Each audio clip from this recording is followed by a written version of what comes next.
Well, um, looks like Mr. Batman will be joining us in a moment. I guess he's not a fan of the movie Men in Black, so he quit the live stream. Although he told me that right now he was just getting off a call with uh, a Facebook video call with his somebody in his family. So I'm sure that the reason that Mr. Batman left our previous call was because something came up. I'm certain that because he is such a cordial and respectful person that I'm sure he wouldn't leave our last call simply because of the fact that I quoted the movie Men in Black. Um, Although what I was saying in when I quoted that, because he asked me about if somebody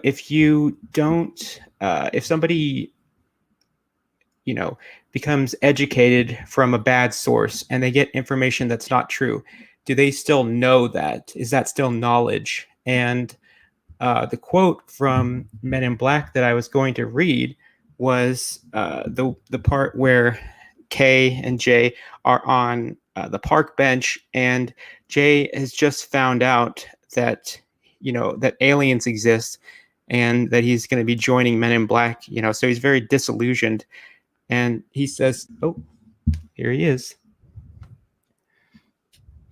Hello, sir. Good afternoon. Good afternoon. Thank you for coming back to continue our conversation."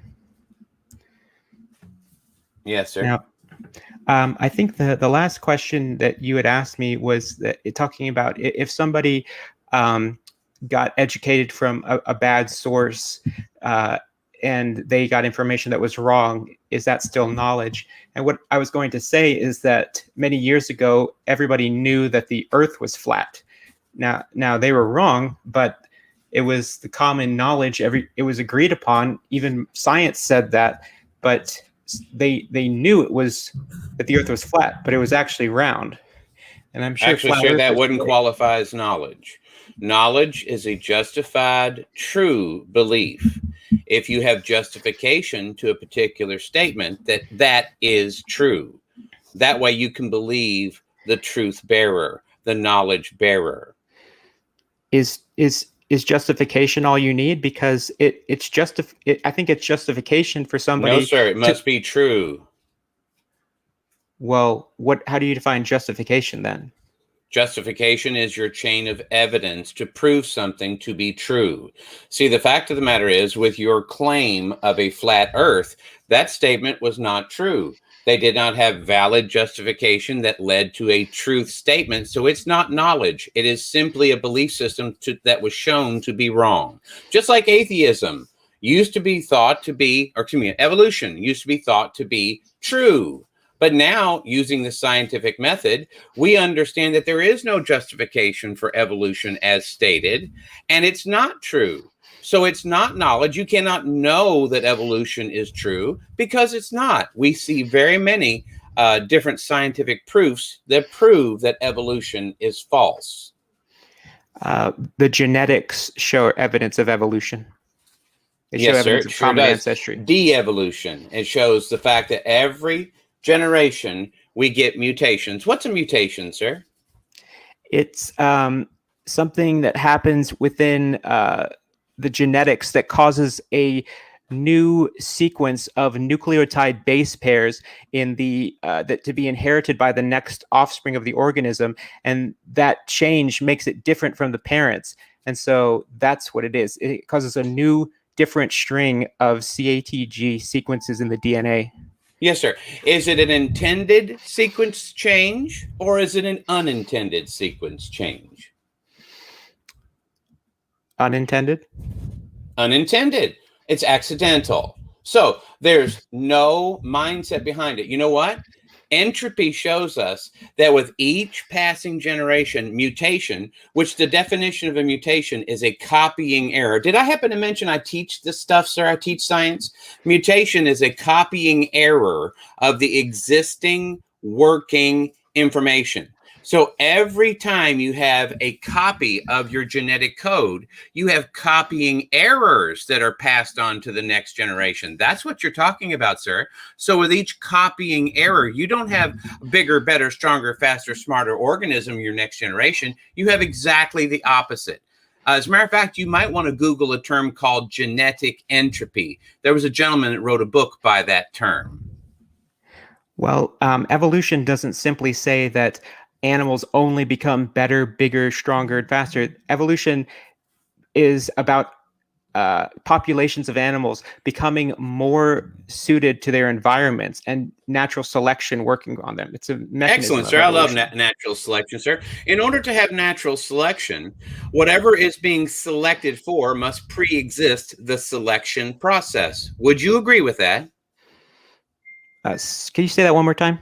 Yes, sir. Whatever trait that a particular organism is selecting for, let's say, such as long hair, short hair, medium hair, no hair, whatever trait is being selected for, the information for that trait must first pre-exist the selection process. Let me give you a very rudimentary or elementary way of looking at it. If your mother sent you to the store to select for a gallon of milk, number one, the gallon of milk must first exist. And number two, it must be on the shelf so you can select for it. Do you understand now? I mean, that's an analogy, but I agreed with what you said. Great. So what caused the information to be available so the organism could select for it? Mutations and I'm the sorry, sir. animal giving We've already birth said to a new mutation. animal. We already said mutation does not give you new information. Yes, it does. Mutation is a copying error of the existing working information. So in order to get a mutation, you know what you have to have first? You have to have a fully functional organism that gives you the ability to copy that information. So where did the first fully functional organism come from that could copy the information incorrectly so you could get your first mutation? Oh, I was under the impression that we were talking about evolution and not abiogenesis. I'm not talking about abiogenesis, sir, I because know. that's a belief system that doesn't work. I'm talking about biogenesis, the observable fact that life always comes from previous life and that life only reproduces according to its kind. So where did the first life come from, sir? Where did the first self-replicating organism come from so you could get this copying error that copies this information incorrectly so you could get your first mutation? So before you have a mutation, you must first have a fully functional organism that is copying information. Where did that first fully functional self-replicating organism come from? The definition of biogenesis never mentions kinds. That's not a scientific term. I'm sorry, sir. Where did the very first fully functional self-replicating organism come from so you could get your first mutation?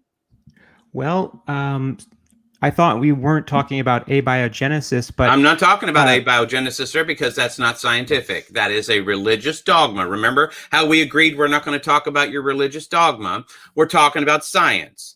Biogenesis is a scientifically observable natural law that all life comes from previous life, and that life only reproduces according to its kind. Cats only give rise to cats. Dogs only give rise to dogs. Bacteria only gives rise to bacteria. Would you agree with those statements, sir? no, because kind is not in the definition of biogenesis. Didn't ask you that about that, sir. Would you agree that cats well, only yes. give rise to cats, dogs Sure. only give rise to dogs, and bacteria only gives rise to bacteria? Sure. Great. So again, sir, this is observable, operational science. That's what I expect from you as well. I'm giving you observable, operational science. Do you know, sir, you could go to your local farm and you could do this experimentation yourself. Go see if you can get 2 dogs or a bunch of dogs to give you a cat or any other type of animal. If you want to, if you're not comfortable with the word kind, I'm fine with that. You can call it family. You can call it whatever you like, sir. I don't really care. The fact of the matter is, we're talking about where did the first fully functional self-replicating system come from so you could get your first mutation. Mutations never give you new information. They never give you a better organism. Now, what you can have is you can have three types of mutations. You can have a detrimental, which would be fatal, or you can have neutral. And even the neutral mutation will at some point in the future be fatal. So those are the three types of mutations that you have: insertion, deletion, or a copy. Those are the three types. But in any case, in order to have an insertion, you had to have the information to begin with so it could be inserted. Where do you get 3 billion, that's billion with a B, base pairs of information in your genome to make you who you are? And as a matter of fact, that's a template, sir, because when you have offspring, guess what? Your children will have 3 billion base pairs as well. They might be in a slightly different order. They might be and that could cause Down syndrome or a number of other genetic problems. But the fact of the matter is, mutation never gives you new information. Natural selection never gives you new information. You are presupposing something that does not happen. Okay, well, what you're describing is DNA, and the precursor to DNA is RNA. How do you know that, sir? Because the geneticists have discovered this. The science. No, sir, they have not. They have. Yes, they have. Again, no, sir, they have not. This is, again, more religious dogma. We have never seen RNA give rise to DNA. This is simply a religious dogma so they can escape the trap of creationism. You see, what is going on here is they still have to explain where did the time, space, and matter and all the laws that come from that dictate how RNA works, where does that come from, sir? They can't answer that. So what they're going to do is they're going to try and go to some other level, like the second floor, the third floor, the fifth floor of your particular structure. I don't do that, sir. I go right down to the foundation of the structure. You destroy the foundation, the rest of the structure will collapse. Okay, well, you're moving the goalposts way back from talking about DNA to the beginning of the universe. So I'm not sure how we got there. I'm sorry, sir. Is DNA not made up of time, space, and matter?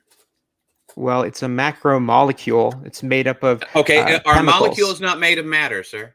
I didn't say that. It's a chemical. So if molecules are made of matter, and these are chemicals that require chemical reactions and chemical compounds in order to function, where do laws of chemistry come from? Why do they not change over time? And why are they going to be here tomorrow so you can have the same chemical reactions and chemical compounds again tomorrow? What doesn't change over time? What did you say doesn't change over time? The laws of chemistry, the laws of chemical reactions. You know, sir, these natural laws of chemistry, laws of biology, laws of logic, laws of physics, they don't change over time, because if they ever change, they're no longer a law. They were never a law to begin with. We simply didn't classify them correctly.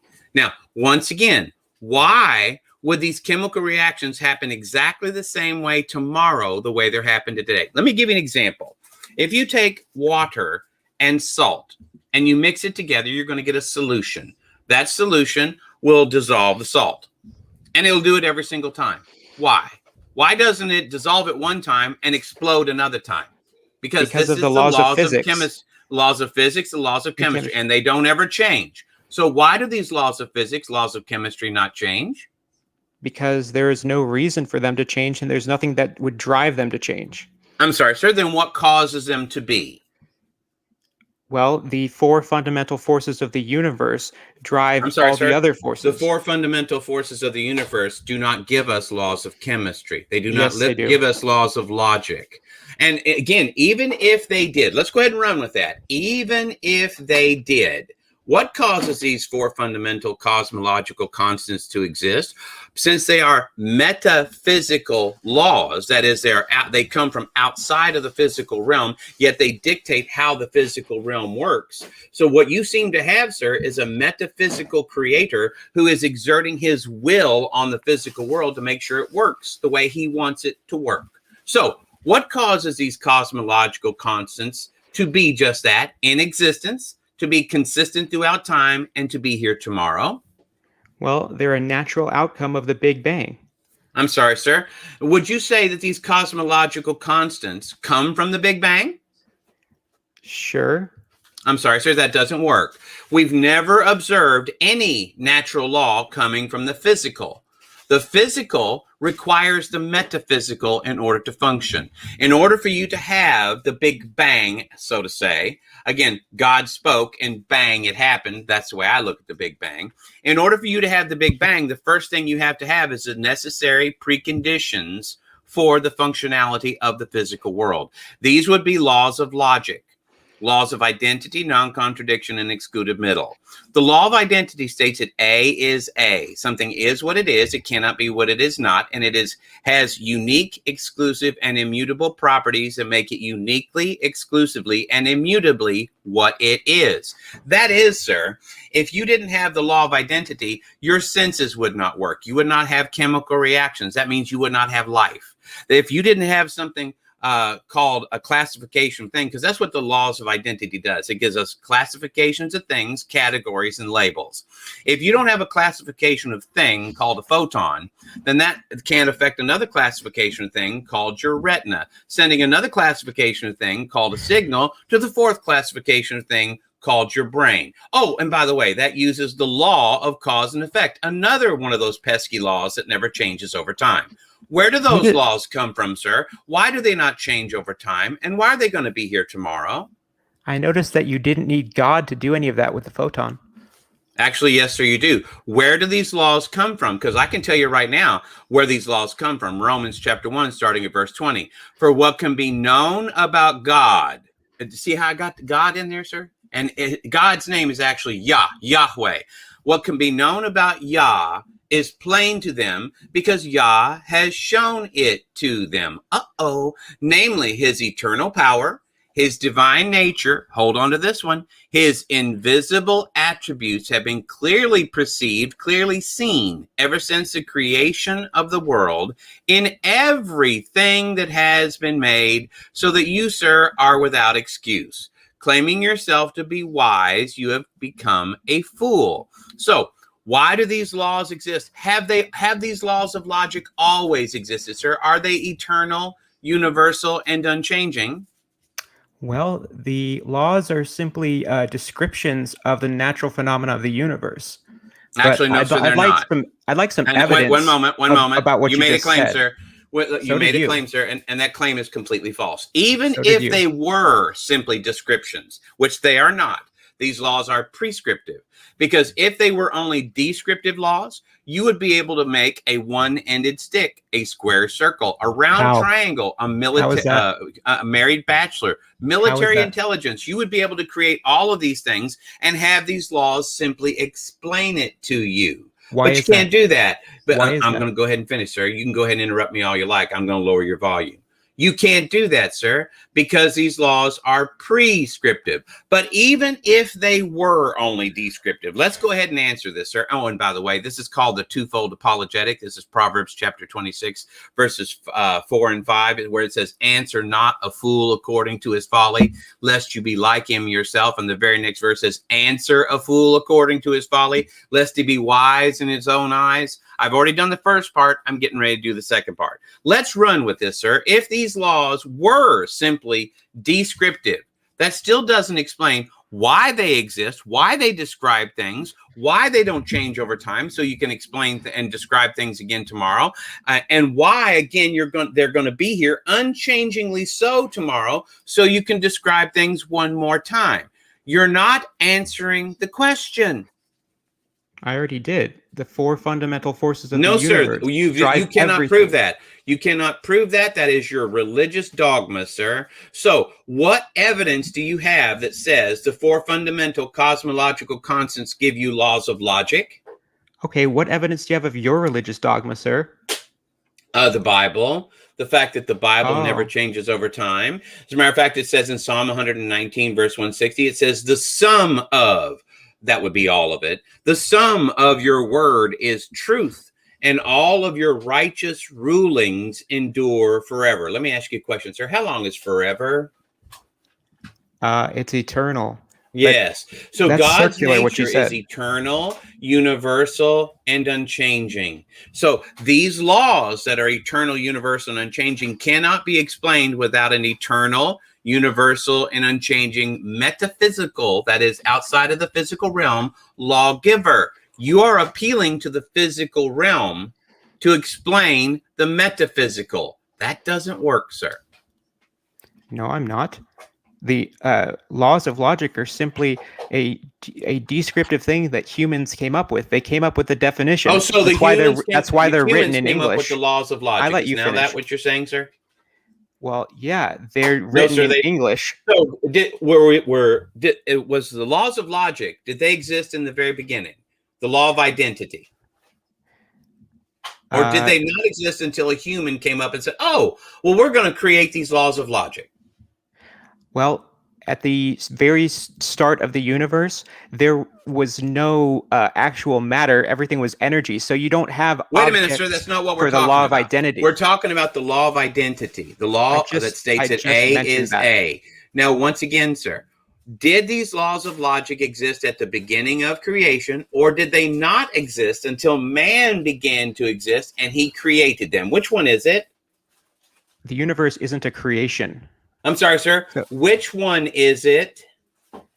well, if you'd let me finish, I mentioned the law of identity. Which one is it, sir? Have one? these laws always existed, or did they only exist after man came on the scene and he created them? Which one is it? The natural phenomena described Which in the one is it, universe. sir? Or this I'm trying to conversation's answer. over. Okay, Which one is I'm it? trying to answer the question. The natural phenomena described by the laws of logic existed from I'm sorry, the beginning, sir. but Which the actual one is concepts it? about the Did laws of man logic create the laws of logic or were not? described by the laws Have of a logic, nice but day, they sir. existed before. Have a nice Okay. day. Oh, so they I did answered exist your question. before. So Yes, they did exist if you would before. listen, I was No, sir. trying to answer you don't have to go into your community college dissertation. I don't need that, sir. What I want is the answer to the question. Well, have a nice day, I sir. answered it. Run away. I'm not interested in arguing with somebody as stupid as you are, sir. You make a claim that man created it, and then you change your position. You're either stupid or you're a liar. I never changed my position. You won't you're allow me either to stupid explain or it. you're a liar. Which one is it? I'm not going to answer that. But the natural phenomena that are described by the laws of logic. Oh my fucking god. Unbelievable, this douchebag. Yeah, he ran again. Run away, you pussy. My goodness. Unbelievable. This fucking guy, dude. Oh my god. Wow. So um well, hey, I made it past 20 minutes, guys. So god damn. Like did that make did it make sense what I was trying to say? Am I crazy or oh, sorry guys. I'll post a link in the chat right now. Okay, yeah, Mr. Batman is messaging me talking shit. Okay. Here's the link. And he messaged me saying, here you go, back to your religion, sir. I don't want to talk about your religious dogma. Well, thank you. Thank you, CJ. I saw a comment from somebody, let's see, Pterodactyl Hunter, saying that Batman schooled Atheist Junior. So I put that person on mute. I'm interested to see what that person says when they come off about how that happened. Okay. Jesus Christ. All right, can you hear me? It's a little bit windy where I am. Yeah. All right, sorry. Let me get back to the truck. I'm still here at work. If he's still watching, I would really like to talk to him in about 3 or 4 hours. He's not going to be able to get scalp and railroad me. That's not going to happen. Well, he'll just run. Like he'll just run. Like the coward he is. He can't let you finish a sentence, and he can't listen to anything you're saying. He's just going to ramble on and not let you make any kind of point. Does he even know what the laws are? I watched. I mean, he knows that he knows the Raw. definition. Did you hear how he was insulting me at the end? I mean, I remained calm the whole time. I didn't interrupt him. I let him talk, but he's the one that took it there. Like he just went off at the end. Yeah. Well, I think you handled yourself quite amicably there. That's you know, like I said in the chat, you know, that's what he did is pretty typical of a cornered animal that didn't have anything better to say or do. So progress. First, I like your microphone. I'm just saying. Once I get home and once I'm not at work, I'm definitely gonna log on to my PC and everything. And yeah, we're definitely doing this. If Mr. Batman's still watching, I want to talk to you, man, and I'm gonna be civil about it. But we're gonna talk about these laws that you claim to know so much about. See, I actually went to seminary, and so I know what I'm talking about when it comes to this kind of stuff. I've been studying this for almost a decade. So let's talk, dude. Let's chat. Well, yeah, he ran away. He's already gone. Let's talk, Bill. I doubt he's listening. Yeah, come on, Mr. Batman. I mean, you know, like I said, when you got them running away like that, it's because they know they're wrong. I mean, yeah, the only way he's going to prove that he's right is by sticking around and making his case, and he's not doing that. So, you know. Whose mic were you talking about, Chris? It says first frame. I kind of like this microphone. Thank you. Yeah. It's like $20 on Amazon or something. I love it. Yeah, mine was about that. I think the arm actually cost more than the microphone on my end. But oh yeah, I mean it all came together. I mean, I don't even need the windsock on here. It just looks cool. Yeah. So this is the message I just sent to Mr. Fuckhead on Twitter or on Discord. It says a lot about the strength of your argument. If you ask questions, yell and talk over the other person, and then complain that they didn't answer. He was the one doing that to you. Okay, Pterodactyl Hunter, I apologize. Sorry, it's hard for me to tell sarcasm over text, and I was a bit on edge having to deal with this dude. So I honestly, it's because I'm so used to he came out swinging, fans. Man. He came out swinging. He was mad. He was mad because we had a conversation earlier where I wasn't as aggressive in this one, but he got pissed. For some reason, he was pissed that I quoted Men in Black and he left. Like, seriously, I don't understand that. He's always pissed off for no reason. I don't know why he's so freaking pissed off. Yeah. I saw some comments in the live chats like, hey, he was being cordial. It's like, motherfucker, just because you keep calling someone sir doesn't mean you're being cordial. Right? Like, that is not cordial. That is... Yeah, I don't know why. My girlfriend calls me sir. That doesn't mean that I'm... Well, you know, in certain situations, her points are probably just as valid as Mr. Batman. Giggity. Really? Yeah, go ahead, Ryan. Were you going to say something? I really want to see this clown, Mr. Batman. I really want to, hear about this clown. That was rough to watch. He got railroaded by Aaron Raw. I think on more than one occasion. That was fun to watch. Yeah. Had a hard time with Mr. Batman, and Aaron Raw just left because he couldn't take it anymore.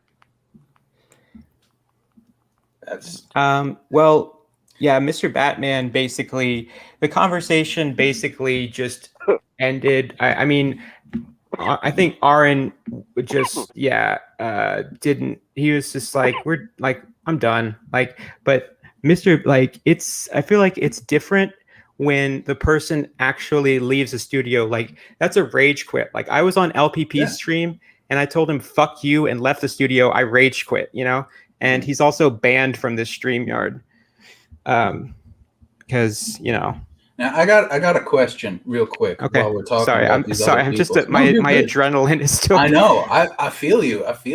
Yeah. We're talking about all these different people, LPP, and all these people that I don't know. The last time I was on the stream, we're talking about Darth. Who's this Darth person that I heard? Darth Dawkins. Darth Dawkins. I don't know who that is. Oh, he's basically just similar to Mr. Batman. He's just an internet apologist. One of these people, Dino King, you got some static coming on your end, so I muted you. He's trying to be an internet apologist. Yeah, well, he's just one of these dickheads that they have to. I'm glad I got him on StreamYard because these people, they have to come on.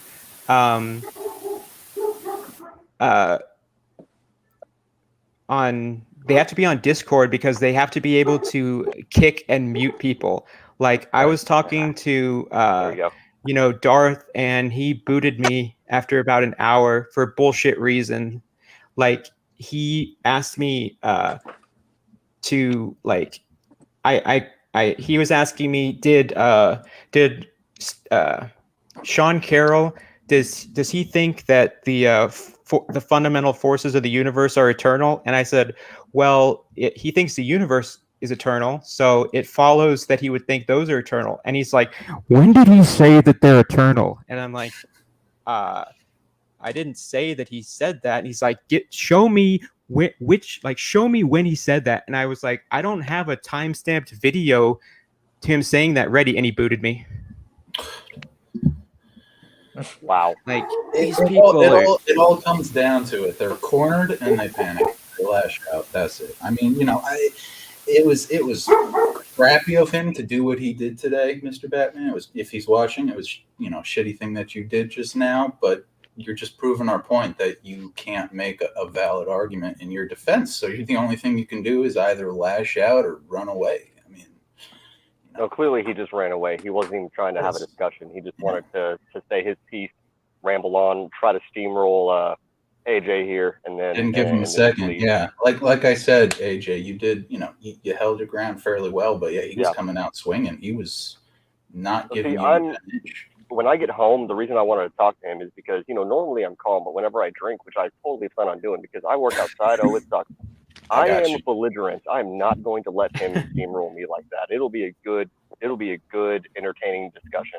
Yeah. I mean, the only experience I've had with this kind of back and forth was with Otangelo on your previous stream.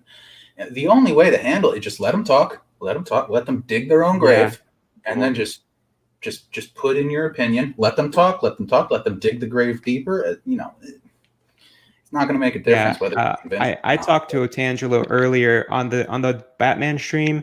Batman left after 20 minutes, and then a couple people came in. And Otangelo, he's always like in my side chat, and I say that he's welcome to come on my channel because me and him really don't agree on very much, but. What I do, I do respect some things about Otangelo because there's things he's willing to say that a lot of theists won't. Like he's willing to give an answer of I don't know, and he's willing to say that,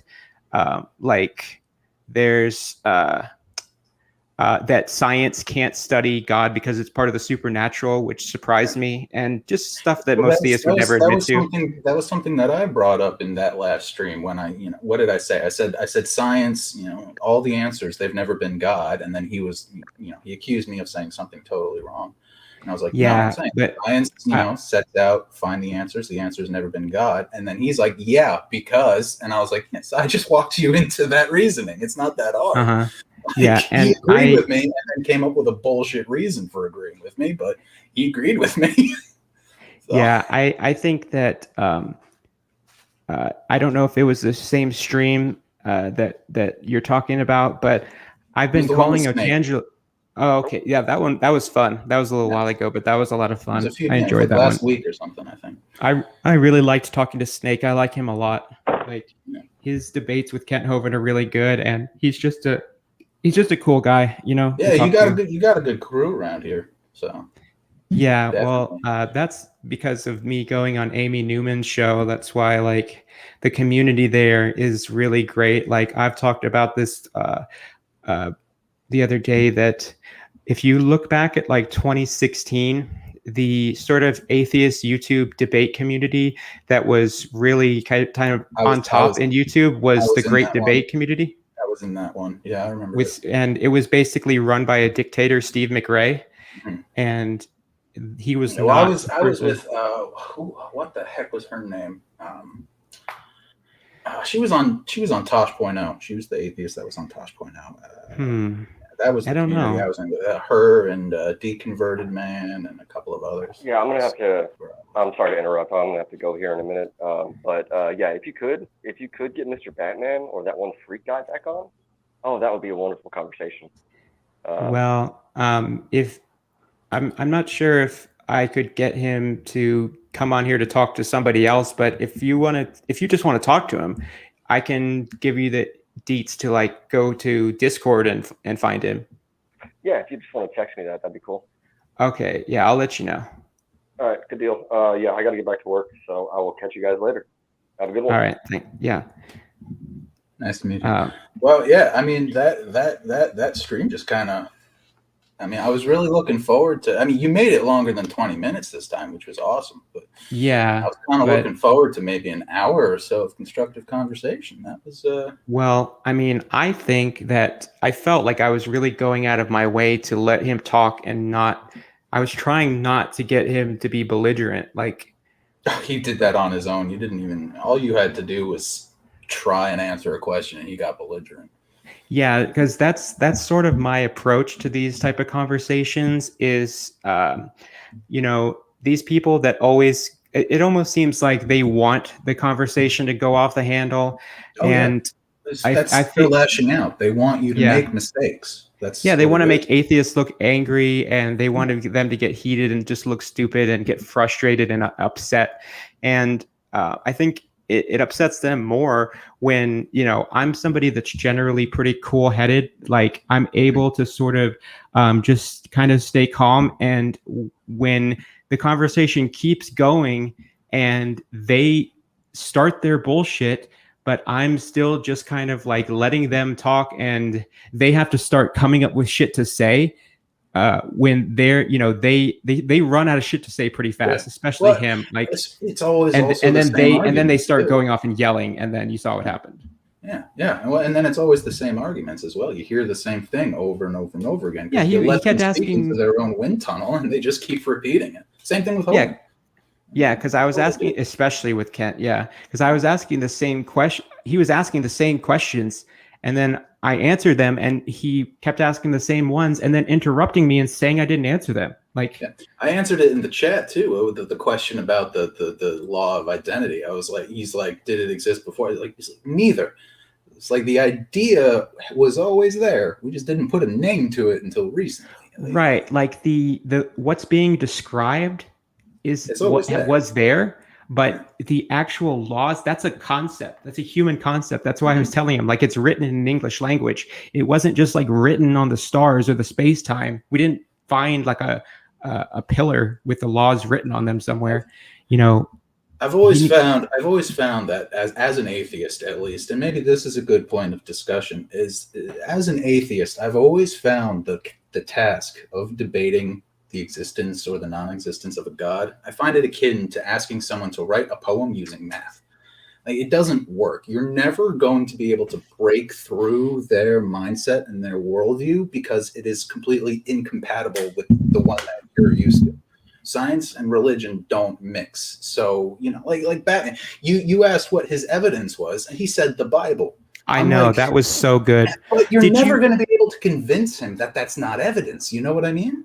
Did you? I'm so glad I'm so glad I caught that moment on camera. But did you hear when he said, "There's no scientist has ever discovered that DNA comes from RNA"? Like my jaw dropped. I was like, RNA can make single-strand DNA. I said that in the chat as well. That's like you're a science teacher. You're a science. This is why I say he's not a teacher.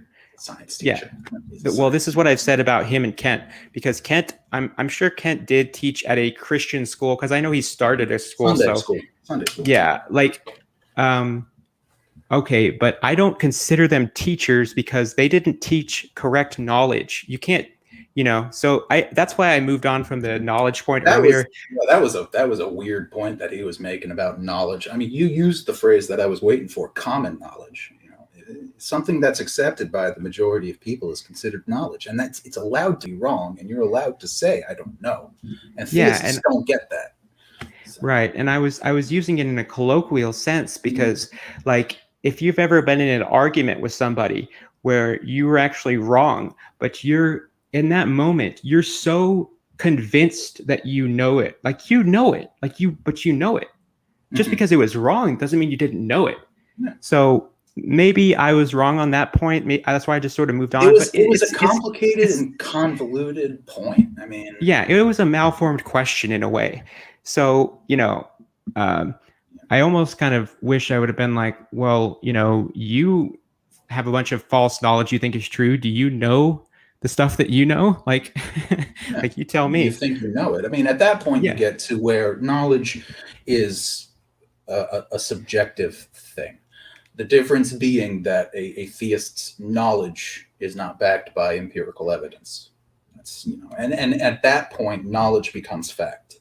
And that's what they don't seem to understand. Your knowledge is not a fact until it's backed by empirical evidence. And unfortunately, theists think that the Bible is empirical evidence. It's not. Yeah, and I think that he thought I was a flat earther. I think he was so belligerent that when you said flat Earth, he jumped to that conclusion. Yeah, he just heard flat Earth. But even the flat Earth, I mean, that's something that we've known has been wrong since ancient Greece. 3,000 years ago, they were measuring the curvature of the Earth. Right, so. And what I was trying to say, because he was trying to say that you have knowledge of something if you have justification to believe it. And what I was trying to say was, well, if those early people, when they looked out at the horizon and saw it was flat, that was their justification to believe it. And that's pretty good justification. If you can't make any measurements, like, this is why I hate the argument that Hovind uses about, oh, it's just common sense that there's a designer, or it's common sense, or, the Big Bang, or well, that's watchmaker fallacy. That's animals that are different looking being related isn't common sense. It's like, well, it's common sense that looking out on the horizon tells you the Earth is flat. Common sense doesn't mean something is true. Polar bears look similar, but polar bears evolved to live in the poles, and black bears evolved to live where they're, where they are. That's common sense, and it involves evolution.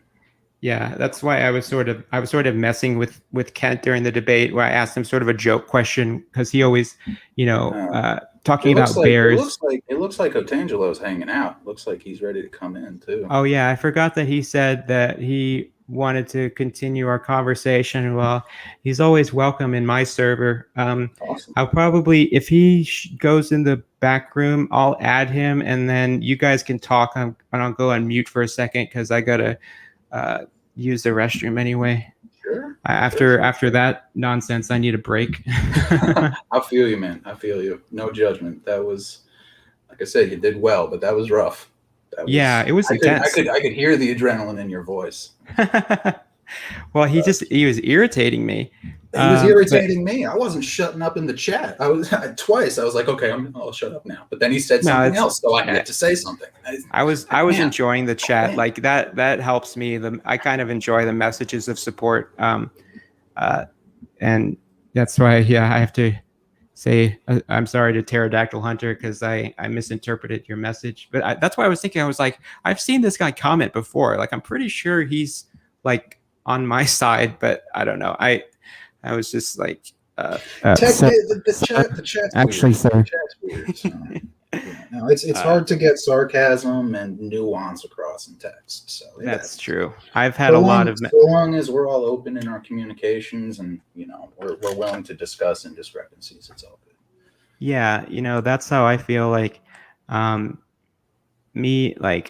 there's people that I've had. I haven't been on YouTube for that long, but there's people that I've had disagreements with, and then I've talked to them. I've reached out to them and talked, and usually it's never that big of a deal that you can't talk about it.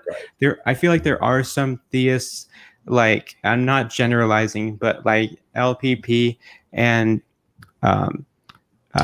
Praise That I Am and Alec Cox. Not generalizing. I mean, we can all accept the fact that there are name names. Degrees of opinionation. So, Otangelo, what's happening, man? Yes, hello guys. What's up? How you been? Fine, thanks. Did you hear my call with him? I didn't follow your previous conversations. I've seen that you've been almost all day long online. Who were you talking about? RNA, that kind of stuff? I was talking to Mr. Batman again, but all I was saying was that RNA is a precursor to DNA. Would you agree with that? Well, this is what science is claiming, but if you go into the science to see what is required to go from RNA to DNA, you require RNR enzymes, and if you study these enzymes, they are extremely complex. Okay, but before you start, Otangelo, do you think that it's true that RNA is a precursor to DNA? Just wondering. I believe that God created life from the get-go, fully working from the get-go. I don't believe that the stepwise development of life is possible. All right. So before we get into the science of all that, let me ask you more of a philosophical question based off of your statement that God created life. And it's just, just a fun little thing that I've actually, AJ, if you remember, I said I was going to make a video. I reached out to a theist buddy of mine, and this is going to be a video that we're making. But Otangelo, I'd like to get your viewpoint on it. Do you think that, when considering the Bible and science as two separate entities, do you think that it will ever be possible to not only have a discussion that can separate the two, but to also make progress in that field? Because, I find that the difficulty that atheists have when discussing this kind of topic with theists is we don't believe in the Bible. We don't consider it valid evidence. And do you think that sort of hinders the discussion? Well, I think that my view doesn't require the Bible to make my case that intelligence is required to make life.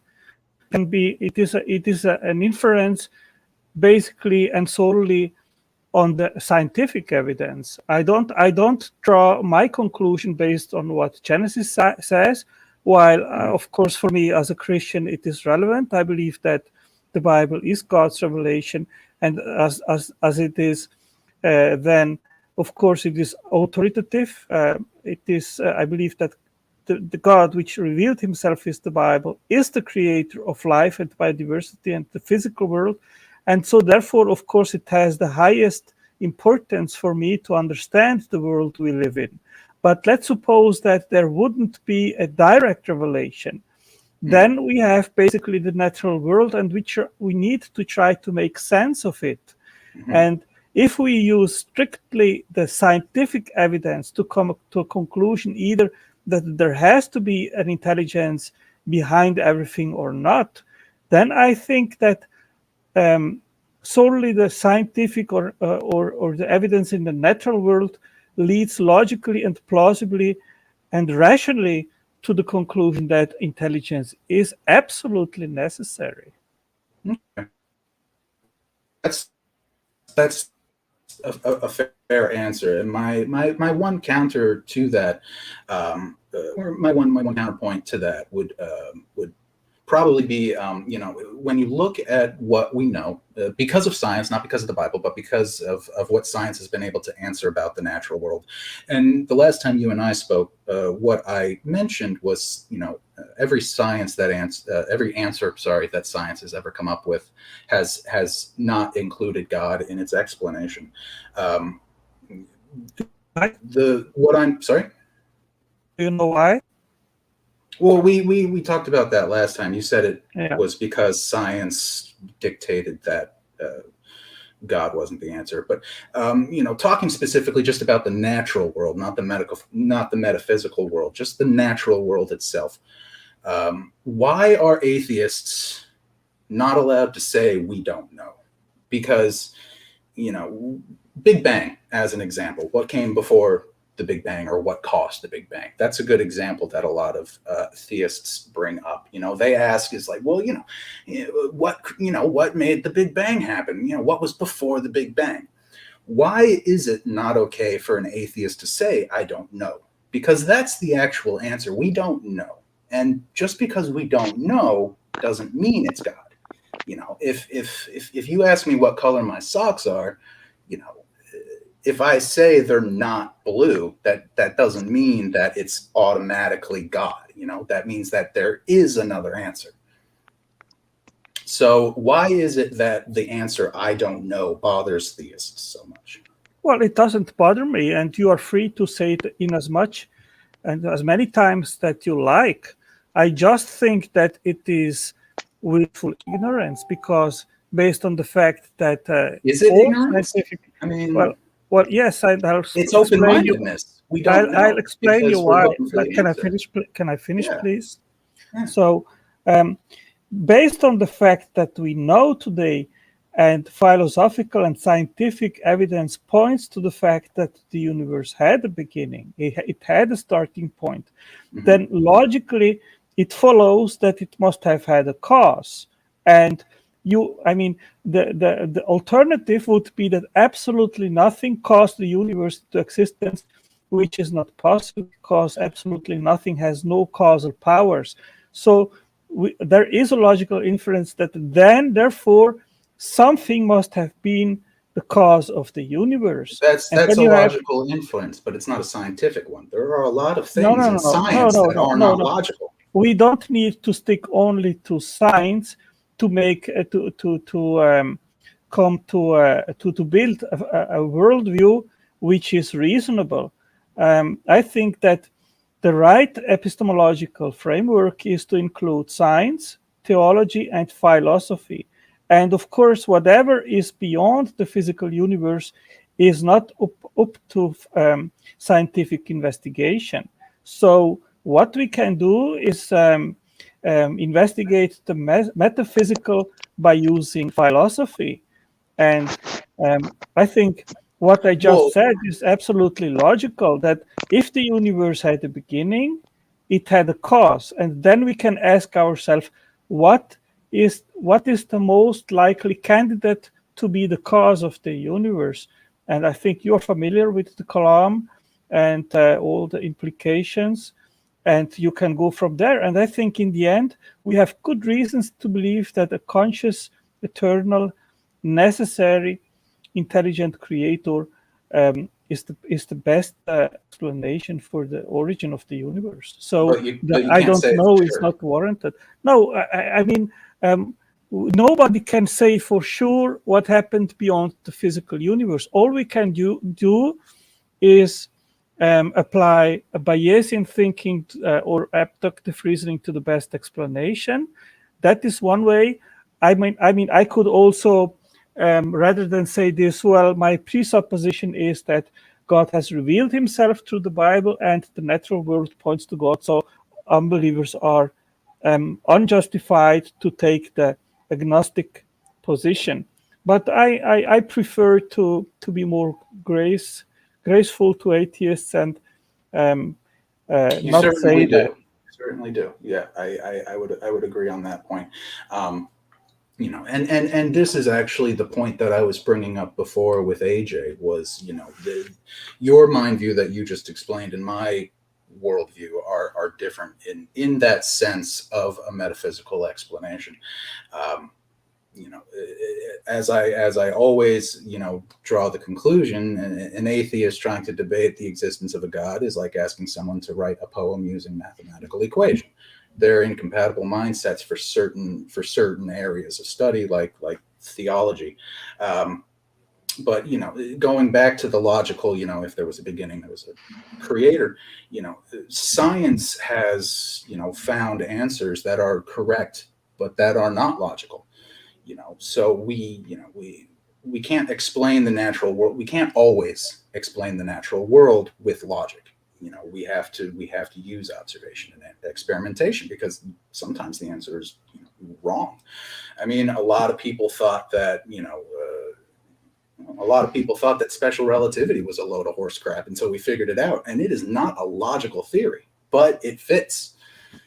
So when it comes to the theistic worldview, it's all well and good, but I don't think that it should dictate the answers that we have until we're sure. Just a minute, please. Go ahead.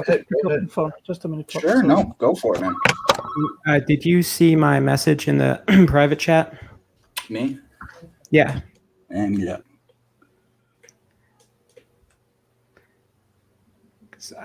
I wanted to show. Yeah, I wanted to show this video, but my computer is a Chromebook and it's so damn slow that it's almost impossible. So it'd just be easier if you can do it, if that's possible. Yeah, and then okay, I'm back. It's It's the thing that the universe had at the beginning. This is something which is pretty consolidated science. So you have to work with that. What was consolidated science? The claim that the universe had a beginning. Well, that's not really true. See, we are pretty much positive about what happened, 10 to the negative 32nd second after the Big Bang. We don't know what happened in that little area. It's 10 to the negative 34, sir. You've committed a fallacy and you're wrong. Some people say 10 to the negative 42nd as well. I didn't know that. We know, I'll put it this way, a Planck second. We know pretty much what happened a Planck second after the Big Bang. We don't know what happened from T0, the Big Bang, to 1 Planck second afterward. We don't know what happened in there. The reason we don't is because that area was so intense, all of our laws of physics break down. So we can't go back. Basically, what I'm saying is we don't know if the Big Bang was the beginning. We can't even know that for sure. Does that make sense? No, it doesn't. Yeah, I feel like there's no point in you telling Otangelo this because he's just going to deny it. But no. I can back up why I disagree with Daniel. Sure. Okay, and then when I can add his screen, we're going to show just a video I made about Mr. Batman, and then you guys can get. I have 2 screens. Hold on. You can get, and then you guys can continue your boring discussion. I'm literally too tired to talk about this stuff right now. Hey, boring. This is some. Hey, I'm just kidding. Hey. No. I don't know how the screen share thing works. I've got that video open on another tab. Just let me. You just click on share in StreamYard. Oh, hey, look at that. And then you want to share the Chrome tab that has the video. Just make sure you also click share audio. Okay. All right. Well, I'm going to do that. I'm going to click that again. I should probably read those instructions, but I'm not going to. Here we go. Oh, crap. Did I share audio? Shit. I don't know if I shared audio. Check. Did I share audio? Well, I muted it, so that doesn't really help. Okay, I'm gonna add. I'm gonna add it to the stream real quick. All right. Let me reshare. It's paused. Yeah. I think I made a whoopsie daisy. That's fine. Chrome tab. That's why I reminded you. I got it. All right. See, I've never used this. Yeah, we got audio. I think. Here we go.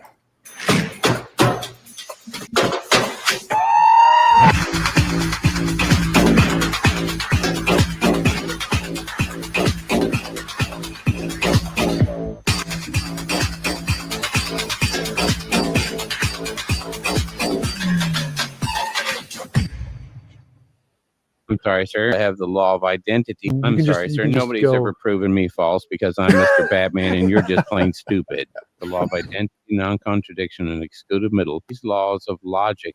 So that's wrong. The law of identity. Sorry, sir. These of laws of nature, laws of logic. They got to be logic and the laws of logic.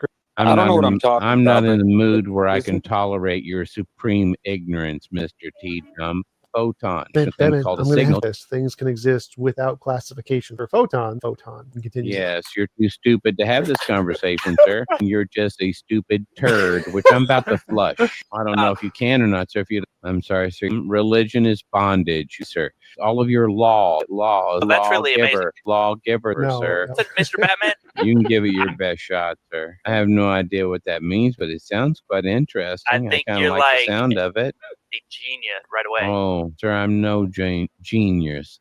I'm not even a very smart individual. I'm just old, and that's what they want to condone masturbation, like Mr. T jumped down here. And don't knock masturbation. Masturbation's a lot of fun. Sir. He's Psalm 92:6. Psalm 92:6. Psalm 92:6. He's Psalm 92:6. Stupid man cannot understand this. The fool cannot know. He ought to have that one tattooed on his forehead. I'm not even a very smart individual. Hey, man. Hey, don't talk to Batman unless he talks to you first. Man makes up as it goes along. That's religion. Don't research religion, sir. Religion is bondage. Research the truth. Okay. The Bible is not religion, sir. I'm not even a very smart photon. The Bible is the truth. Jesus is the way. the truth and the photon, the full duty of man turd, which I'm about to flush, and love God and keep his photon. Stop poking the bear. Don't feed the photon. I could care less what you like, sir. Don't worry, sir. I'm used to dumb people with dumb questions. The laws of logic. Actually, sir, when he says that the laws of logic is descriptive of reality, but it is not reality. It doesn't exist in reality. It's just a human language. Like, you're exactly right. So that's wrong. Nobody's ever proven me false because I'm Mr. Batman and you're just plain stupid. Absolutely right. That's totally correct. And I had not realized that. So thank you. So that's wrong. Hey, I please receive more wisdom from Mr. Batman. Yes, Mr. Batman. Give him wisdom. One moment.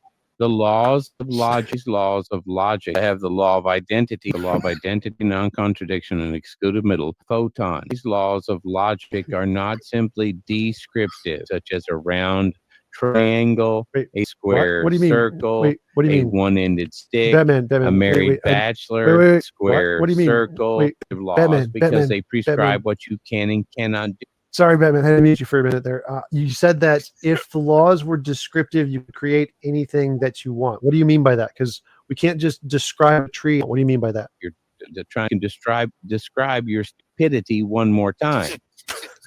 If the laws are descriptive, yes, if no the laws answer of logic, there. Now, do we? I just heard like the last 3 words you said because I just unmuted you. So, if the laws of logic are descriptive, you said that we could make anything we wanted, but descriptions don't work that way. Like, I can't describe a tree and make it into anything I want. I can't make the tree pink. The tree has its own properties, and all I'm doing is making a language. I gotta be law of identity. Are you talking about our sense experience, which is how I identify it? No, sir. Or our senses don't tell us where the law of identity comes from. Our senses are dependent upon the law. So that's wrong. I could care less what you like, sir. Then where do these laws of logic come from so that you can describe the physical world? The laws of logic come from philosophers who made them up.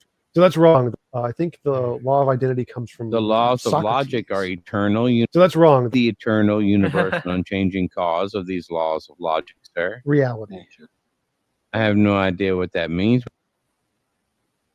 Reality is what we're describing with those things. No, sir. Reality changes over time. That's called the second law of thermodynamics, known as entropy. Everything decays over time. I think you're confusing. But these laws of logic do not decay over time. Your ignorance expands over time, sir. It doesn't decay.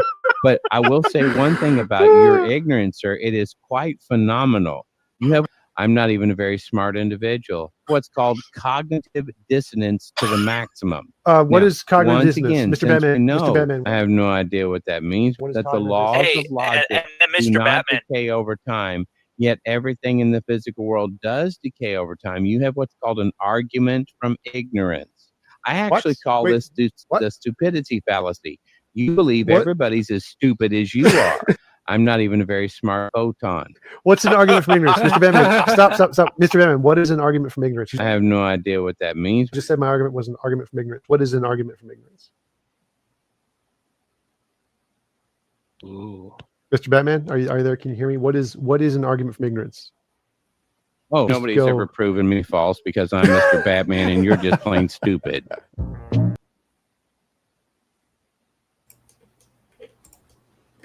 That was lovely. Oh, thank you. See that, Otangelo, you're welcome to come and talk about your genetic stuff on my channel, but that you have to watch my silly videos first. So that's the price that you have to pay. Because I think Mr. Batman was just trolling. He was having just a little. I will say this, Mr. Batman is very, very good at talking. Yeah, but did you hear a lot of the same questions that he asked me? Sorry, Critical Role started playing next. What was that?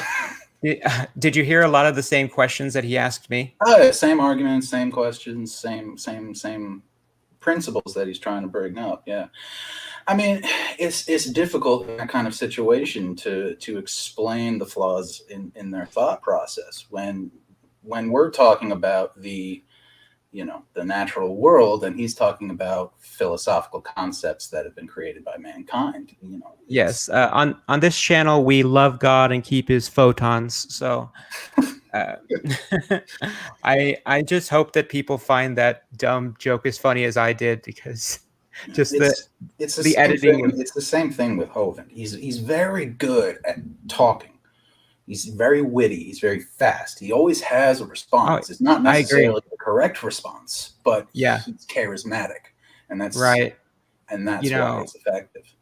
I agree, and I've said that there was several moments in my debate where Hovind responded to me by just saying okay, and like you said, he always has an answer to something. It might be a stupid answer, but he always has something to say, and he loves the sound of his own voice. So I definitely counted those as victories when he just didn't really have much to say. Listen, I'll be honest. I've been watching a lot of his stuff recently. His voice is growing on me. Okay. Dude, that's what I'm saying. It's be charisma. Careful. It's charisma. Because you're gonna end up like me, where you've seen all of his videos. Luckily I don't have the time. Yeah. The only reason I could be here today is because I'm Saturday. I'm off. I have things that I'm supposed to be doing, but I'm not. Like Otangelo said. When I was on there, someone kept telling me when I was on his channel making comments, I was arguing with a bunch of what the theists were saying. Someone kept saying, well, call in, do the debate. I was like, no, it's a waste of my time. But I mean, Pterodactyl, I want to hear your Kent impression. I don't think Kent Hovind says, yeah, that's more like a 50s gangster thing. A Kent Hovind impression would be like, I do the best Kent Hovind impression, okay? Buy my DVDs, okay? Yes, it's that little okay. Oh, yeah. Well, I credit Aaron Ra for highlighting that because with impressions, it's not, you don't have to mimic somebody's voice perfectly to do a good impression of them, although obviously that helps. It's the little details. It's like inflections, and if you're, I'm just on audio, but if you're on video, then like Jay Farrow is great at this. It's people's body movements, their posture and mannerisms, and what they do with their hands. Are we doing a Kent Hovind masterclass right now? Is that what's happening? Well, I do have a PhD in Hovindology, so unlike his degree, that's legit. Right. Well, I did get it from Prager University, so still more legit. Okay. Well, that's true. His doctorate was honorary, wasn't it? He didn't even have to go. No, one of them was. Well, Kent says that he has 4. He calls them doctor's degrees. And Pterodactyl Hunter, if you want to get on stream and go head to head against impressions, then I say bring it. But he says he has 4 of them, and he calls them doctor's degrees, which I'm pretty sure that a PhD is called a doctorate, not a doctor's degree. I know for sure he got an honorary doctorate. Right. In religion, not science. In religion. Well, if he even got it, because we know he has it, but he didn't have to go to class. He didn't have to do any work. He didn't have to write a thesis. Sir, have you seen it? It was a religious university. I've seen Creaky Blinder talk about it, and but I might be biased, but I do trust Creaky.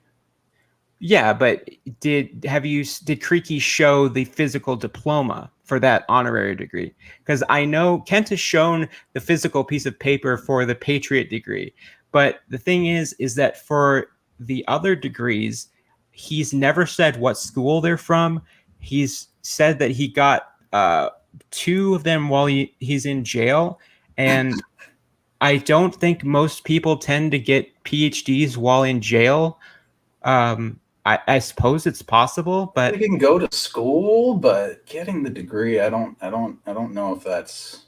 I've never been in prison, so I wouldn't know. That is one area of expertise where Kent has me beat. I mean, if over 9 years, I suppose if you have that long, but let's remember that Kent Hovind said that while he was in prison, he did Bible studies 4 times a day. He led over 800 men to the Lord, and he read something like 2,000 books, according to him. So I did the math on it, and I forget how much exactly he said, how many books, but it came out to something like one book per week, which Technically, it's not impossible, but it's not impossible. But to keep up that pace, I don't think is possible. I mean, it all comes down to the same thing: evidence, man. If you're gonna make those kind of claims, you got to give us evidence.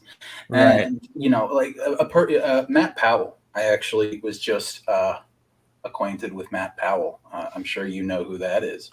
Oh yeah. He had a video making fun of bug brain, I think it was. Mm-hmm. But Matt Powell was making the claim that dinosaurs farted themselves into extinction because the sauropods were producing so much methane that it caused global warming to the point where they died out.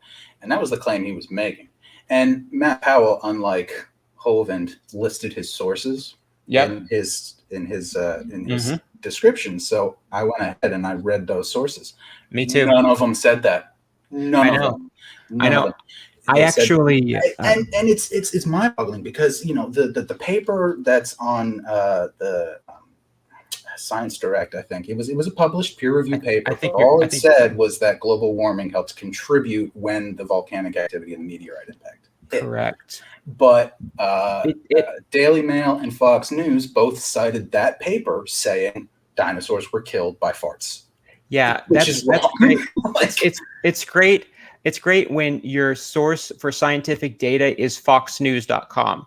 Well, but see, Fox News cited the actual paper, and a lot of people are like, "Well, Fox News said it." It's like, well, they're citing the paper. Read the paper. Their description of the paper was not accurate. Not at all, and it never is. That's a problem throughout all media. I read the paper as well, and it's all it really said is that indeed it contributed to the temperature of the Mesozoic era, which is the era in which they went extinct. But in no point in the paper did it say that caused the extinction, nor did it say that anything that it wasn't. The only thing that those papers say is that greenhouse effect by that amount of methane certainly helped warm up the planet, as all of the thermal energy was being released either by the Chicxulub meteorite or the volcanic activity that we speculate to have happened around. Right, and we know that today the amount of cows we have on this earth contributes a lot of methane. But if you can imagine how big a lot of dinosaurs were, how big herbivorous dinosaurs were, and how bad those farts would actually be, it's mind blowing. And I'm sure that it would contribute a ton of methane. Yeah, and definitely, but that greenhouse effect, that it's simple chemistry, I mean, I get it that it's funny, but it's not even simple chemistry. It's simple reading comprehension. These people don't read the papers. Like I don't study chemistry. I don't study biology, but I can read the paper and figure out that Matt Powell is full of crap.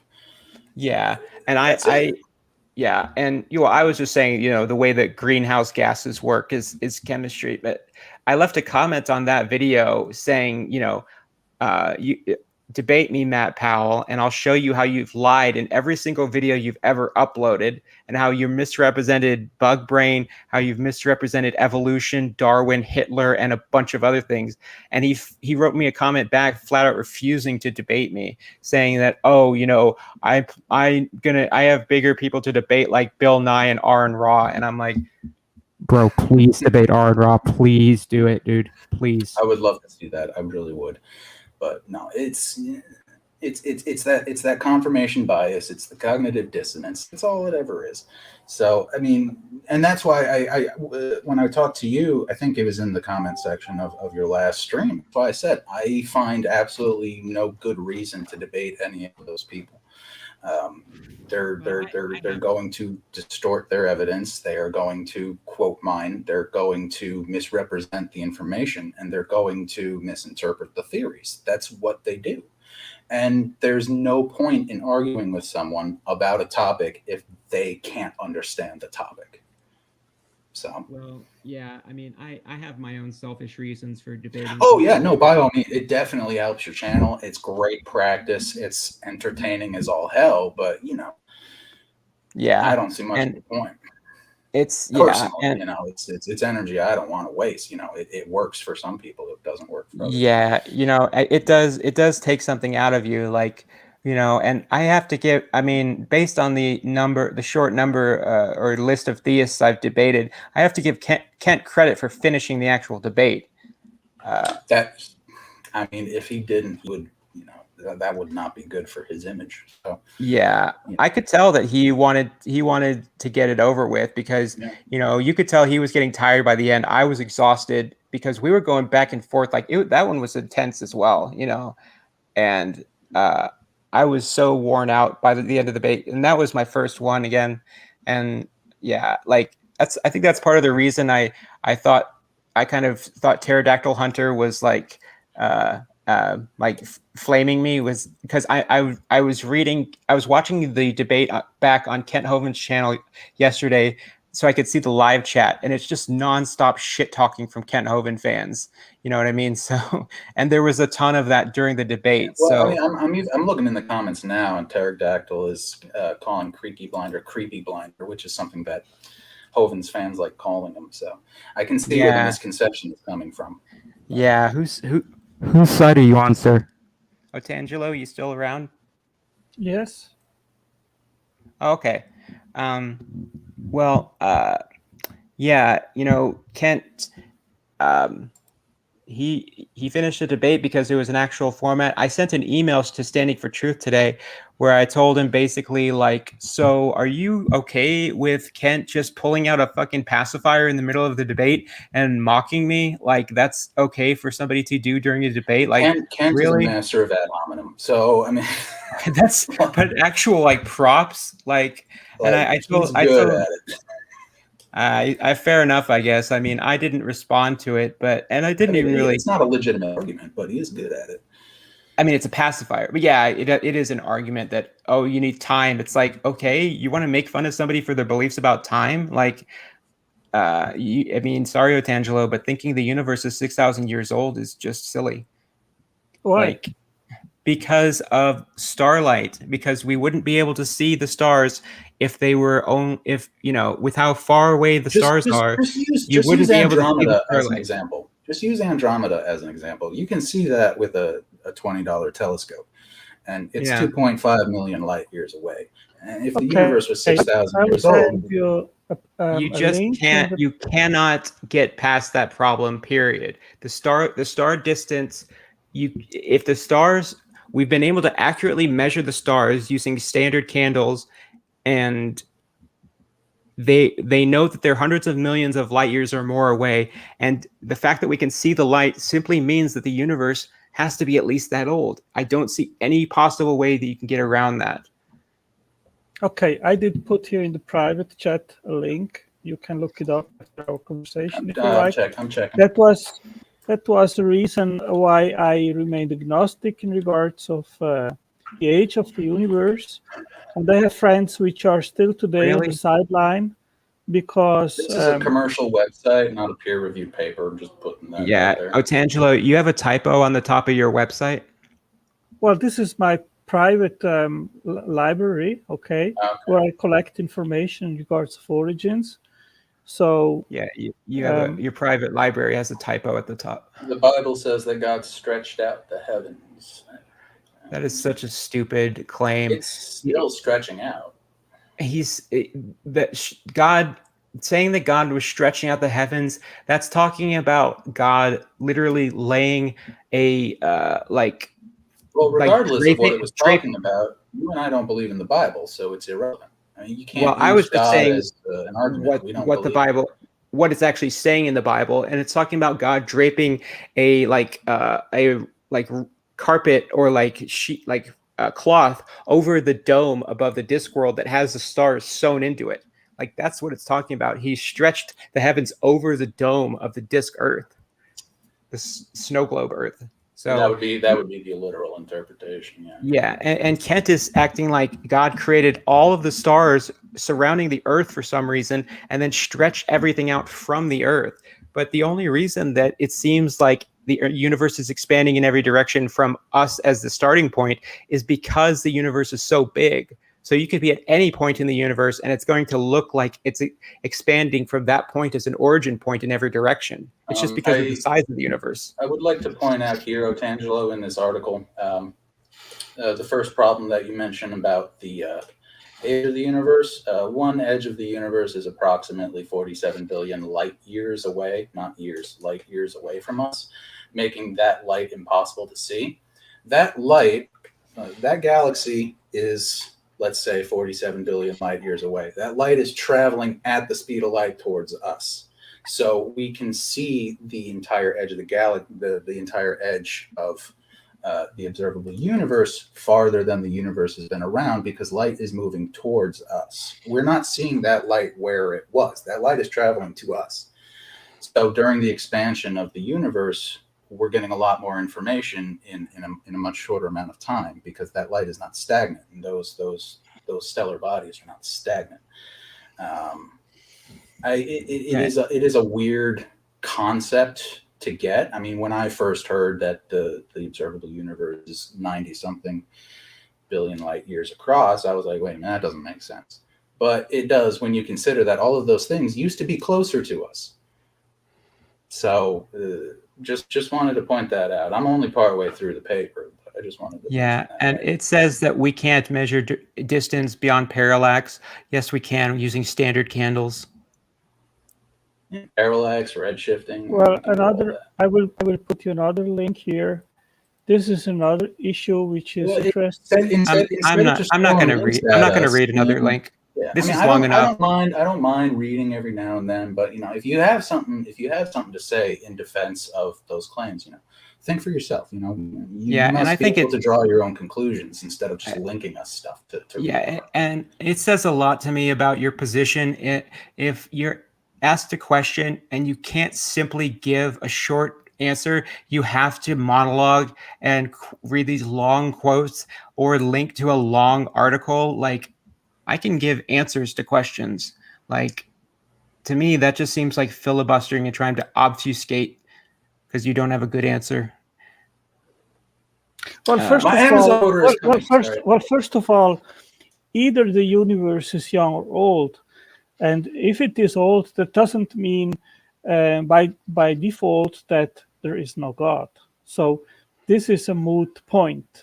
Did I say that? My socks are not blue. No, but what I am saying is that many Christians, they are believing in an old earth and in an old universe, and they keep being Christians.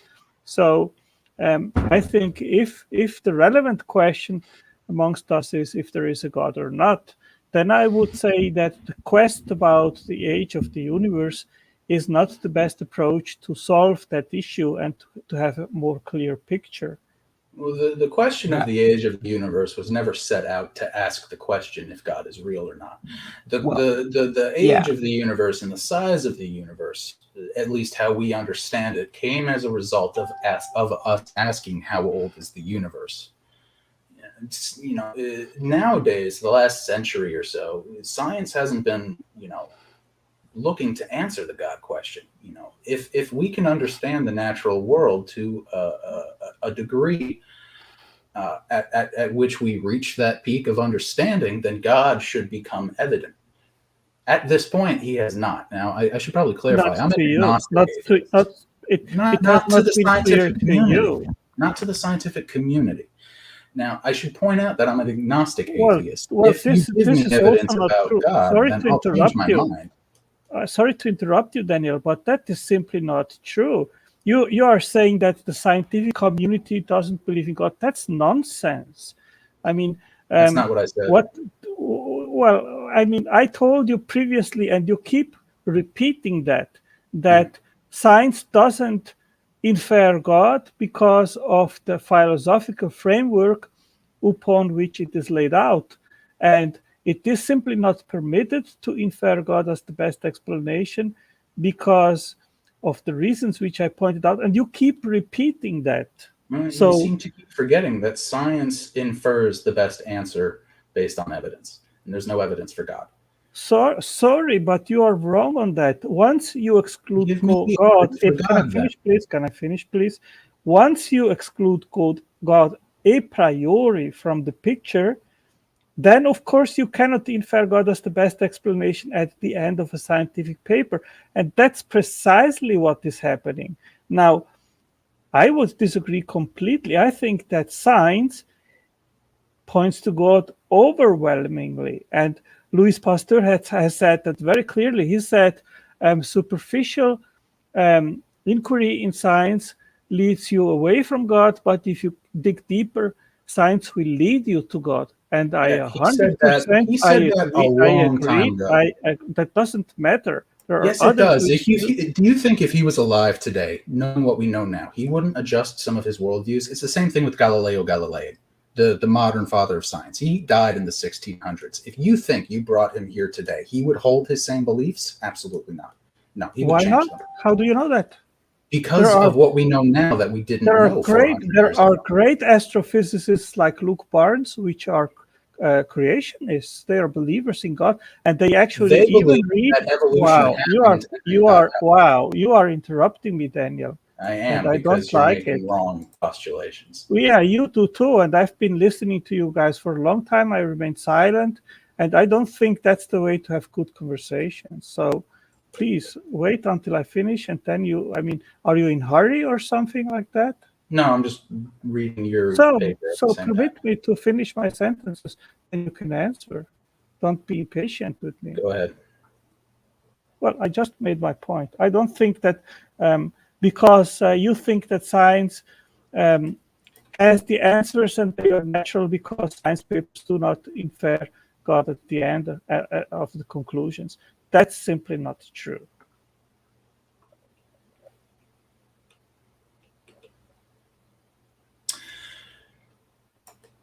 Okay. Trying to think of how to answer this without saying something that I've already said, but it's kind of difficult to do. AJ, you want to give that a shot? If you're still there. I guess he's not still there. All right. I would much more prefer, Daniel, that you would say, okay, here we have a problem. Here is the thing. This is the issue, and that is the evidence. Based on that evidence, unguided natural mechanisms explain X better than intelligence. That's not what you are doing. You are just dwelling on the surface and claiming, oh, science doesn't lead to God. That is, in my understanding, a very superficial and weak approach to understand actually things. Well, if we have no proof for something, then that's not, superficial is, it is the surface of the problem, isn't it? And that's something that we don't seem to be able to get past. I wanted to say something. Well, do you have proof that the physical natural world is all there is? I don't know, but I was gone for a second. All we can reasonably assume exists. Why?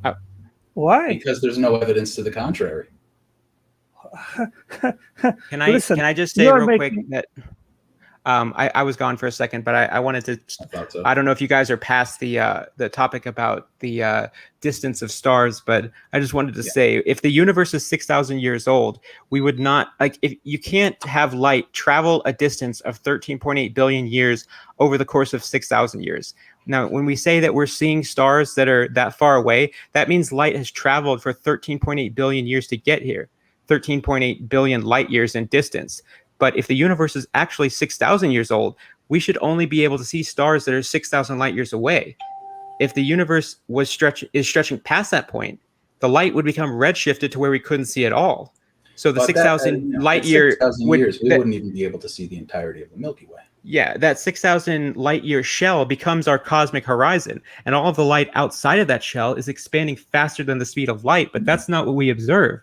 What we call our visible universe goes much farther than that. So I'm not sure how you can explain how we can see light that's past 6,000 years. And also the article you linked is a almost word for word copy of how Kent Hovind argues against this issue, but you don't want to claim that you think the universe is 6,000 years old. So I don't know. You should own your positions if you're going to have them. And I'm done. Well, my article is a collection of several sources which try to solve that issue. And if you're interested in the topic, then read about it in my library. But again, the fact that the universe is either old or young I've heard it already. doesn't bring you to the no God hypothesis and conclusion. That's not what we were talking about. I'd like you to answer how we can see light past 6,000 light years away. Okay. If you look we were at not talking about God existing or not. Okay, listen. I have collected this information. I started in 2014, and the last article I collected it. We check here. Last year. Okay, so I have not in mind right now to give you a detailed answer in regards of this. And if that was what you are demanding, I'm sorry. I would have to reread everything here and then actually give you an information from my head, That's which totally currently fine. I don't have. Okay? That's totally fine. Yeah.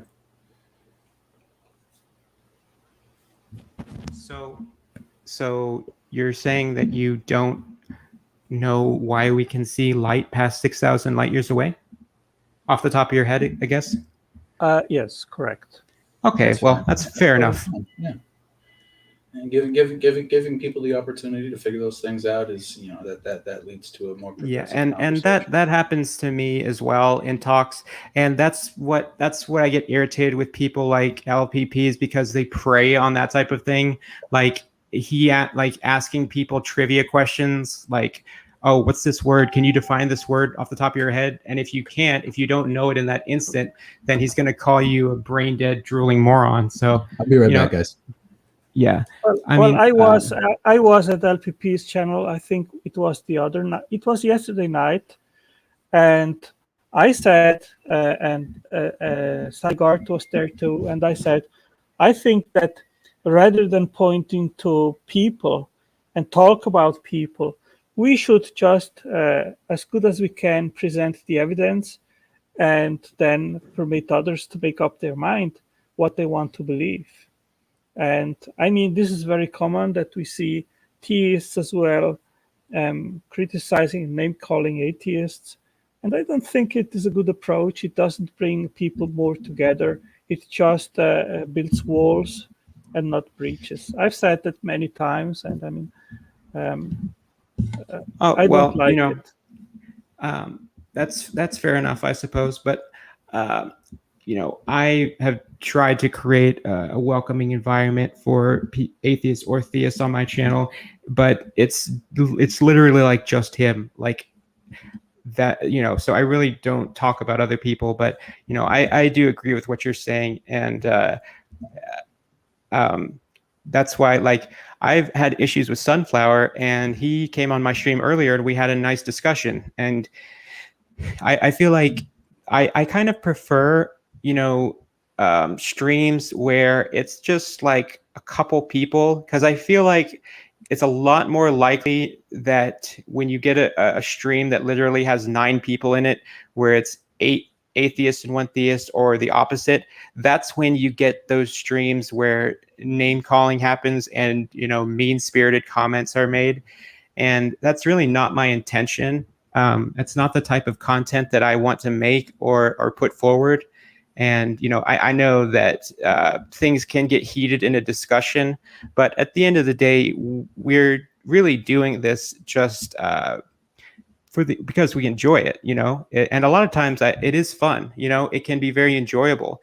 But I just feel like certain times, and I'll just say, instead of describing a person, I'll say that, and I'm not saying I haven't seen atheists acting badly either, or people claiming to be an atheist having something in their name like godless or something, but they insult atheists all the time and they don't act like an atheist, or the opposite with people that claim, like, they act like they're an atheist, but then a year later they are claiming that they've found God and they found Jesus and they're a theist now and they're hanging out with all the theists.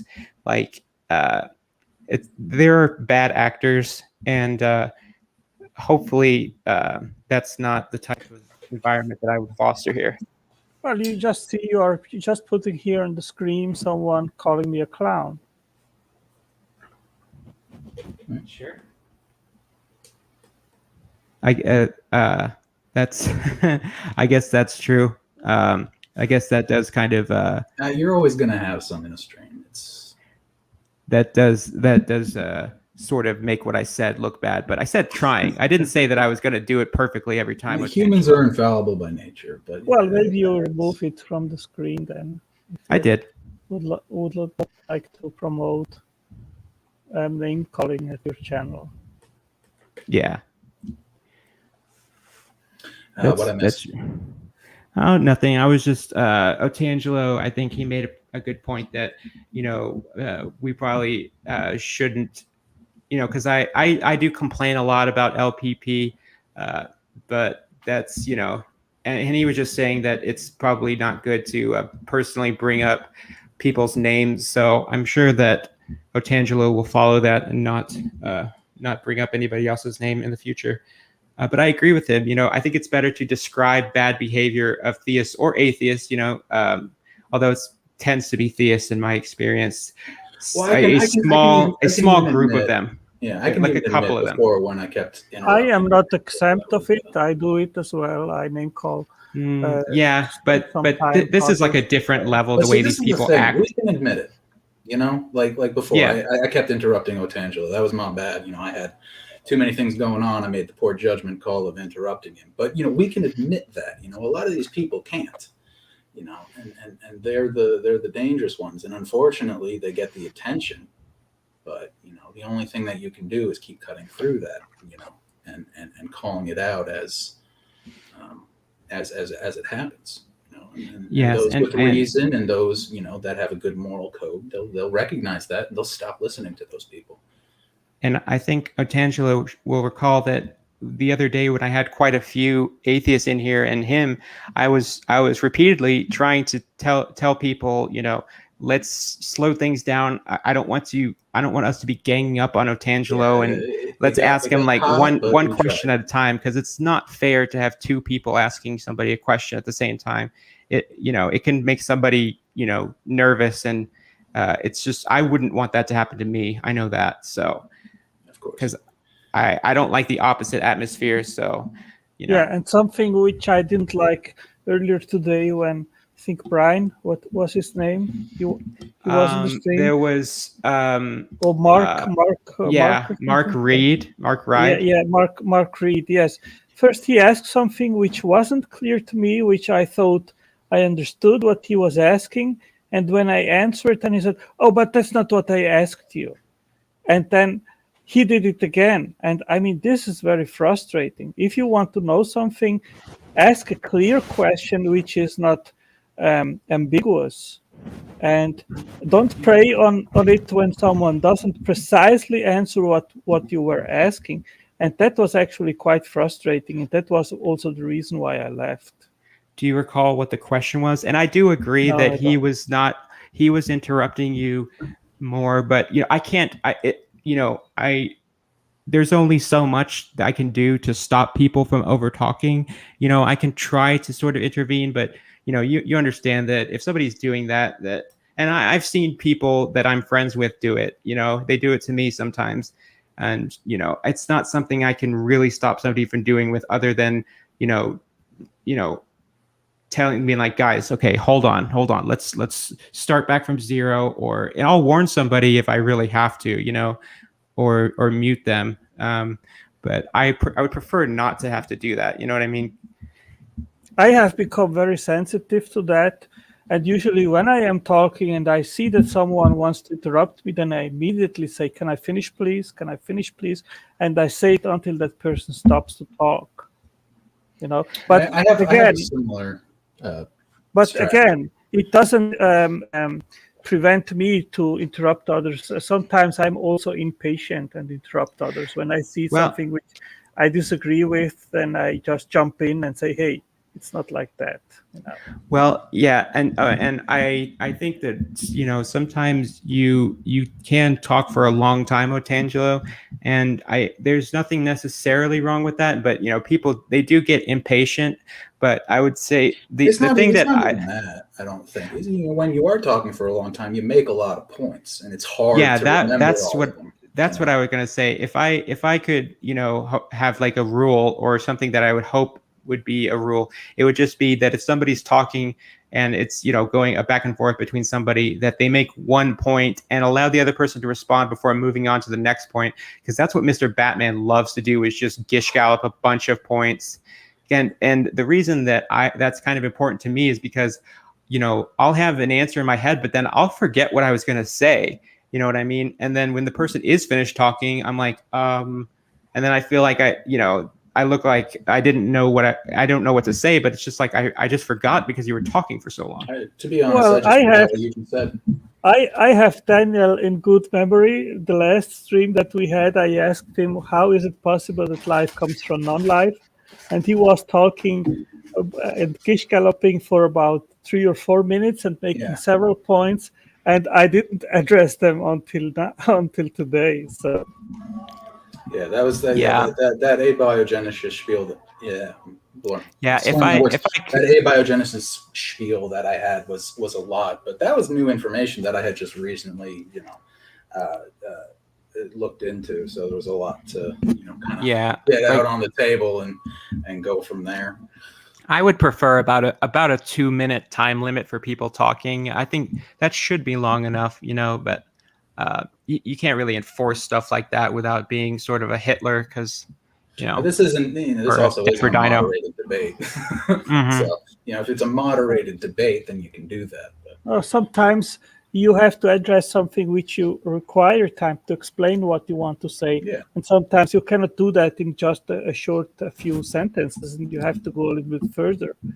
And many times people simply don't have the patience to listen and actually to try to understand. Yeah. Well, if you think that's bad, like, I don't know if you saw my interactions with Mr. Batman today, but this guy would start interrupting about 3 seconds after asking me a question. Like, it's ridiculous. Hunter, have a good one. Pterodactyl said he's going. Have a good one. Okay. See you later, Pterodactyl Hunter. I hope you find some to hunt down. I suggest Ken Hovind said that I think one of the people at his cult has seen a pterodactyl every day for like the past 2 years. I think he said something like that. So maybe you should link up with him. Yeah, let's go. You don't even need a license for pterodactyl hunting. Get at it. Did you see my interactions with Mr. Batman, like the first or second one, Otangelo? No, I didn't. Oh. Well, do you have an opinion on? Was another stream, but I listened this morning prior. I'm joining the stream, and I thought that he was very aggressive. And right. I don't like it when people. Surely, I was the more calm person out of the two. Yeah, I think good discussions shouldn't be held that way, where you become outspoken and aggressive. That isn't the way to have good conversations. I think at the second call, he was outright insulting me at the end. He asked me, "Are you an idiot or a liar? Which one?" I'm not going to respond to that, and that's just ridiculous. The question is, if you accuse someone of that, what do you try to achieve? I don't think it achieves anything. So why do it? I prefer when I see that someone is really not able to having a good conversation, as it was today. I didn't insult Mark Reed. I simply left the stream. Sometimes you just got to walk away, but there's a difference between that and what we saw Batman doing, which we affectionately referred to as a rage quit. There's a very, very fine difference between the two, and I think that it's completely acceptable to sometimes have to walk away from a conversation, whether to compose yourself or to compose your thoughts. But there's I say a fine line. It's really not a fine line. You can tell if someone's rage quitting because they've run out of things to say and they're on the defensive. But no, I think that today's stream was an excellent example between a good conversation and a bad conversation. So coming back, I think you were talking about RNA. Is that correct? I mentioned RNA in the chat. I haven't said anything about it. So what was the main issue with Mr. Batman? He just started talking about like you said, you know, he at first we were talking about if somebody gets an education and it's a knowledge that's not true, like if they go to Patriot Bible College, they learn quote unquote information that's not true. Is that knowledge? Does that count as knowledge? And what I said was that back, thousands of years ago, everybody in society knew that the earth was flat. They were convinced of it. And he said, no, that's wrong, because it's only knowledge if it's actually true. And it's only knowledge if you have a justification to believe it. And I said, I was trying to say, but he would not allow me to respond, that those people, they went out and they saw a flat horizon, and that was their justification. So, and it is like, I think it's common sense to go and see a flat horizon like that and think the earth is flat, but it's not true. It's hard. You have to go so high up to start to even see a tiny curvature in the earth. So it does go against common sense, but I could have been wrong on that one, but I said that it is knowledge, even if it might be wrong, because I don't know if you've ever been in an argument with someone, Otangelo, and like the next day you find out you're actually wrong, but like an argument where like you're really, intense about it. But in that moment, you're right. You know what I mean? Like, it. Like, the fact of the matter is you were actually wrong. But in that moment, like, you're convinced that you were right. You feel justified. So I don't know. That was what we started talking about. Yeah, that claim that people believe that the earth is flat, that's not true. Even the ancient Greeks, they knew that the earth is round. I left you a link, and you can read about it. Oh my God. So were there people that used to think the earth was flat? Of course there were people. Okay, well that's what I was saying. Still are. There still are. That's all I was saying. I know they were wrong, but that's all I was saying. And the question is, did they have knowledge that the earth was flat? No, my point is that even the ancient Greeks, they knew that the earth is not flat. They made actually even experiments in order to come to that conclusion. So, of course, there were always and still are people which believe that, but there have also been people, even back to the ancient Greeks, which actually knew that the earth is not flat, but actually round. The modern flat earthers, do they know the earth is flat? I think I brought up this concept in the beginning of the stream when I first joined. Is with knowledge you have two different types. You have your objective knowledge and your subjective knowledge. And objective knowledge is backed by fact and evidence and is generally accepted by a wide consensus of the population. And then you have your subjective knowledge, your subjective truth. So as an example, flat earthers today would consider their subjective knowledge to be that the earth is flat. Now, they say that based off of their justifications, and that is their knowledge. But the question or the point comes down to when that knowledge becomes objective, because we've had knowledge throughout the years that's changed and adjusted its stance based on evidence that comes to light. Perfect example, the ancient Greeks, they thought lightning was Zeus.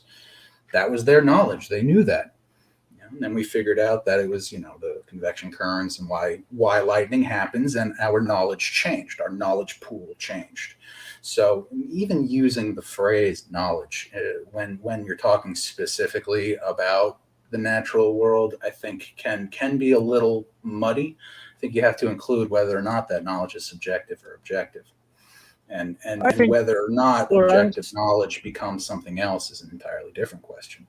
For us as believers in the Bible, it becomes annoying when atheists come with the argument that the Bible teaches that the earth is flat, and therefore the Bible is wrong. I think I don't even think it mentions the shape of the earth. I don't think these are good arguments, and I would recommend that atheists do not use them, because these are moot points.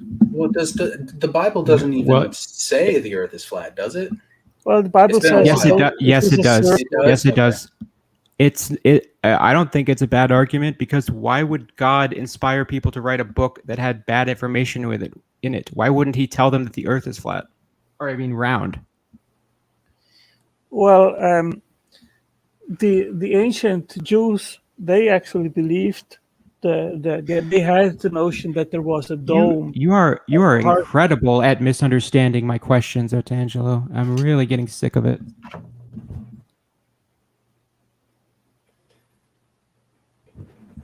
How so? Hello, what hello, Peter. Because I was asking. Did I come in an awkward moment? Oh, not We really. came in at a quiet moment, but I think the whole stream's been a little awkward. Yeah. Okay. I was because earlier I was asking you, did the people thousands of years ago who thought the Earth was flat, did they have knowledge that the Earth was flat, even though it was incorrect? And your reply to that was, oh, no, even people a long time ago actually knew the Earth was round. I was like, that was not my question at all. Okay. I think we've covered that the question of knowledge and its viability, though. Yeah, he's not going to answer it like he couldn't answer the question about the starlight. So, Peter, how is it going? You can come back to, that's yeah. We'll see. We can always come back to these questions, but I like your avatar, sir. That's a nice avatar. Yeah, we talked about this on Twitter. So I was working on it and apparently missed the second conversation with Mr. Batman. Oh well, it was just as short, maybe a little longer. This one was better. This was the good one. This one was. He got a lot more angry in this one. So the one question that I still want to ask him is what it is like for a Christian who follows all the 9 commandments, because apparently there's one he doesn't follow. Thou shalt not steal. His logo is stolen. His name is stolen. Literally everything he does online is stolen. But by the way, same thing goes for Darth Dawkins. Same thing goes. I don't know too much about Batman, but I have a feeling he might just advocate that all of his uses fall under fair use. I don't know. I'm just guessing. I'm just trying to make the conversation. I think the Batman logo might be trademarked. Probably. Pretty sure it is. His logo isn't just the. I don't think it's exactly Batman logo, is it? Batman logo. I don't think it's exactly. Technically, his name on Discord is MrBatman.com. So I don't know. I mean, I made my own logo, but so did I. Graphic designers. Woo. Yay. So Peter, can you answer me the big question? How can we know what is possible or impossible without referencing God? Easily. Okay. So, Otangelo, that is a loaded question because you already snuggled in God in your question. So, what I would say is that something that doesn't exist, doesn't need referencing, can be an ultimate basis of anything. And I think I asked Darth this. If I cross the street and I look left and right, whether or not there are cars coming, which are facts, how do I reference God in this action? And he couldn't answer. Well, the thing is that you actually just made an absolute claim that there is no God. Here we go. Here we go. Otangelo, I have a question for Otangelo. How can you... AJ, let him answer the first one, man. AJ, wait! Don't interrupt him when he's answering my question. Otangelo, go ahead. Well, you just smuggled in the claim that you cannot reference God if there is no God, but that is a claim which you require to back up first before you can make it. No, you haven't. No. So, do I need to back up the fact? Do you need to back up the fact that when you cross the street, you do not reference universe creating pixies. Do you need to back up that claim? No. Okay, so I don't have to back up my claim about God. My question was, if I cross the street and I'm looking for facts, the facts that cars are approaching, those are facts. According to Darth's teachings, I need to reference God in every fact. So how do I reference God in an approaching car? I don't know if you actually misunderstand the point that he tries to convey when he asks these questions, Peter. Okay, and enlighten me. Do we need to reference God in all facts? Is that what he teaches? Because that's what he told me, literally. Well, what I think is that there cannot be things which are being secured to be possible or impossible if there is no God which instantiates what is possible or impossible. And if you remove God from the picture, then it comes down to that question: how do you secure what is possible or impossible? You can't. Why? In which way? In which way is it secured? How is it? Because God secures what is possible or impossible. Like, for example, that is just claiming that he secures. I was asking, how does he secure things? You didn't permit what does he do? You didn't permit me to end my answer. Yeah, my apologies. I shouldn't interrupt. Yeah. I think that usually when it boils down to what we are talking about, it is the laws of physics, which are grounding the physical universe. And if there is nothing which grounds the physical laws and instantiates them, then there is no reason why things should simply pop in and up and out chaotically without order whatsoever. And also the physical forces, which actually are precisely tuned like the atoms and so forth, these forces, they would not, there is no reason why they would be the right ones to permit a life-permitting universe. Okay, can I? Okay, so what you're saying is that the thing in which everything is grounded is humans, because humans came up with the laws of physics. The laws of physics are a way of humans describing what they see in the known universe. So that they're a small part of it. It's not just the laws of physics. So we made the laws of physics to describe what we see. So if the laws of physics are referenced, then we're referencing the humans who came up with those laws of physics. I would like to slightly clarify that I don't think humans came up with the laws of physics. We simply attributed numbers and names to those laws. Yeah. That's what I was trying to tell Batman earlier. The humans came up with a description of what they see. Yeah. And part of the description is the laws of physics. Part of the description is mathematics. Part of the description is language. We assigned colors. We gave colors names. We gave pretty much everything names. The laws of physics are a tiny part of what humans did to describe reality. Yes. Yeah.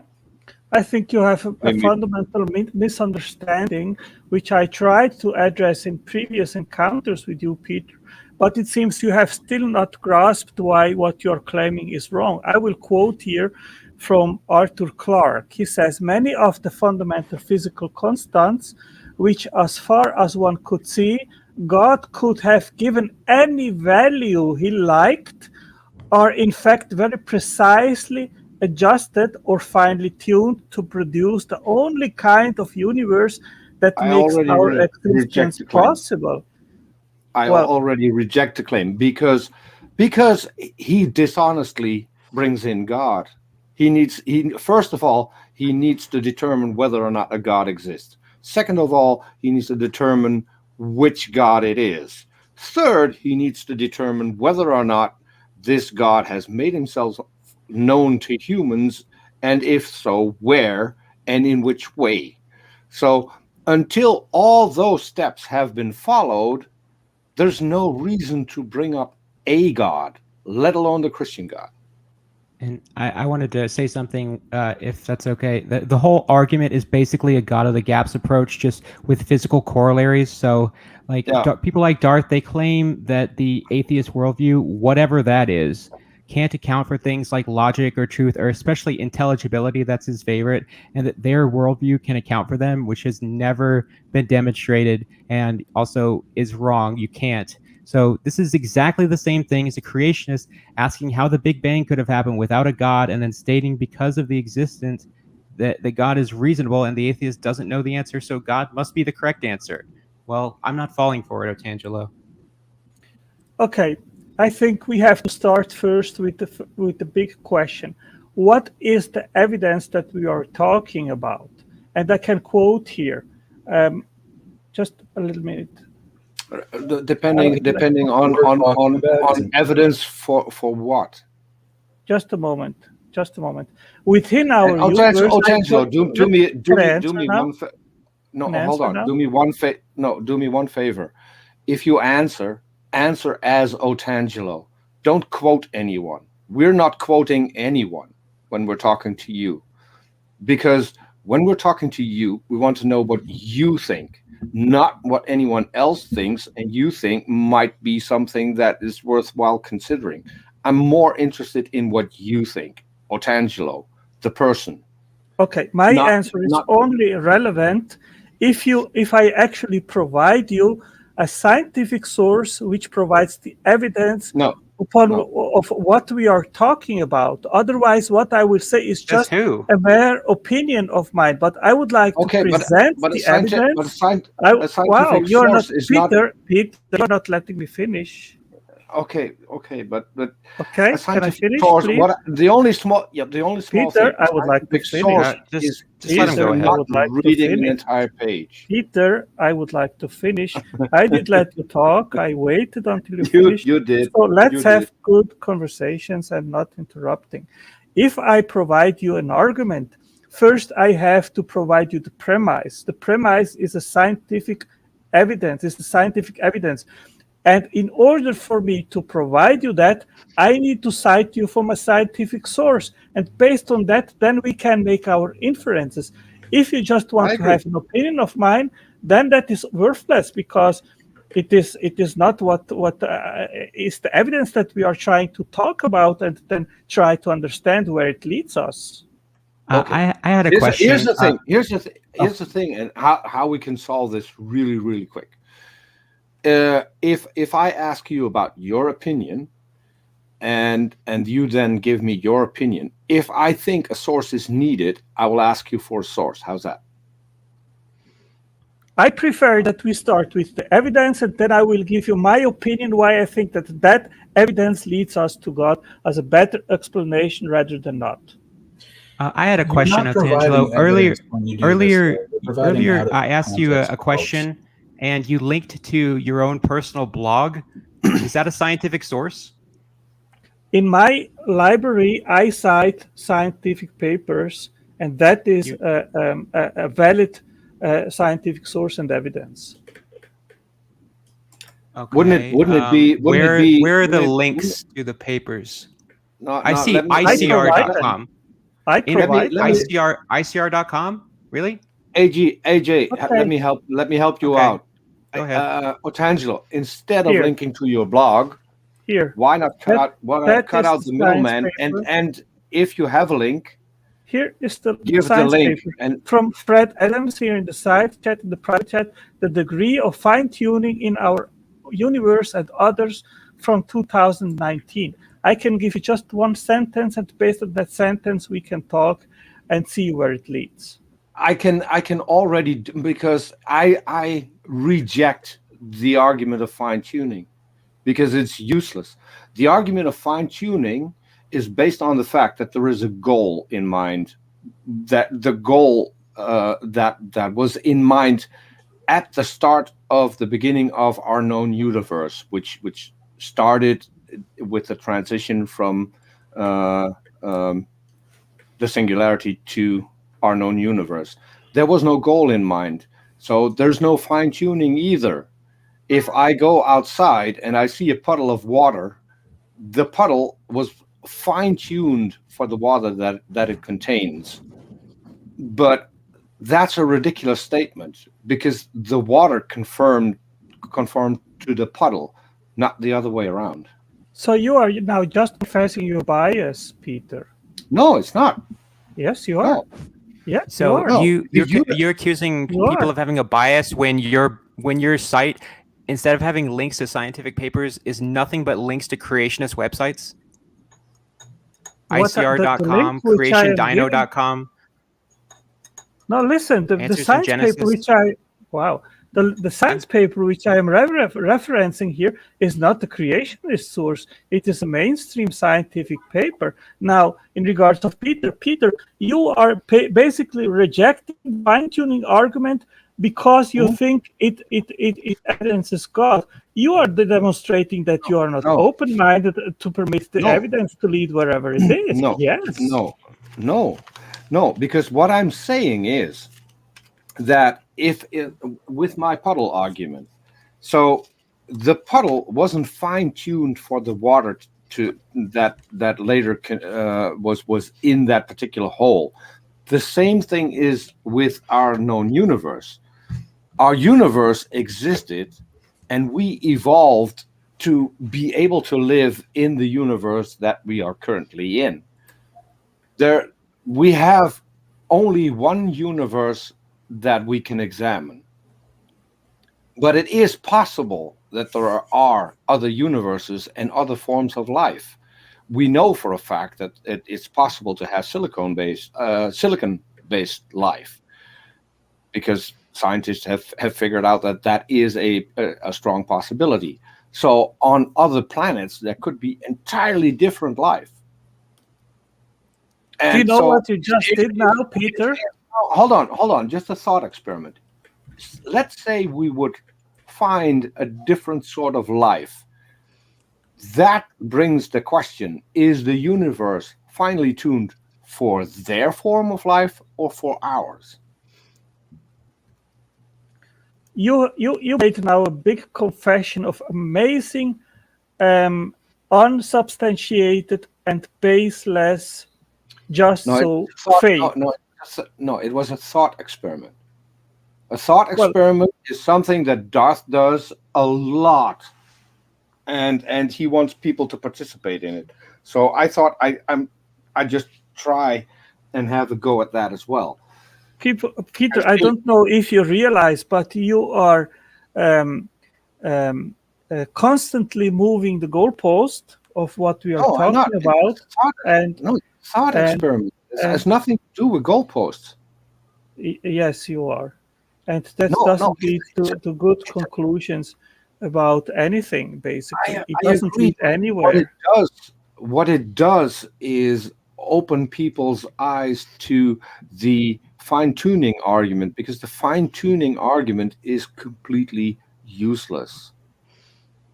If you want to bring Otangelo, up the real argument, quick, you have to first prove that with the expansion there was a goal in mind, and who had that goal in mind and how they worked towards that goal. Otherwise, it's useless. Otangelo, real quick. That paper that you just linked us, first of all, it's 200 pages, so holy crap. But second of all, I want to do something that you support in this conversation. I'm going to read a part of the conclusion of this paper. In spite of its biophilic properties, our universe is not fully optimized for the emergence of life. One can readily envision more favorable universes.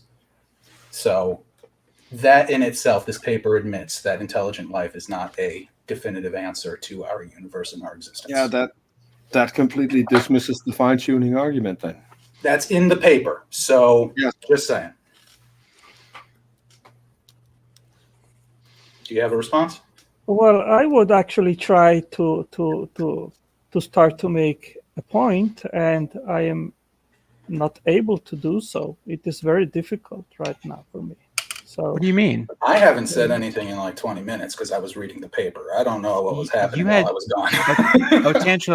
Otangelo, you had time to answer Peter, and all you said was that he was just making a just so story. What are you talking about? You didn't have time to respond. Okay. I will make my case now. And I will quote from Write That Paper. Within our universe, the laws of physics have the proper form to support all of the building blocks that are needed for observers to arise. However, a large and growing body of research has argued that relatively small changes in the laws of physics could render the universe incapable of supporting life. Okay, so that is the evidence, and we are That's the talking. abstract of the Wow, can I finish, please, or I leave? You can leave. You're more than welcome to, but don't quote the abstract as evidence.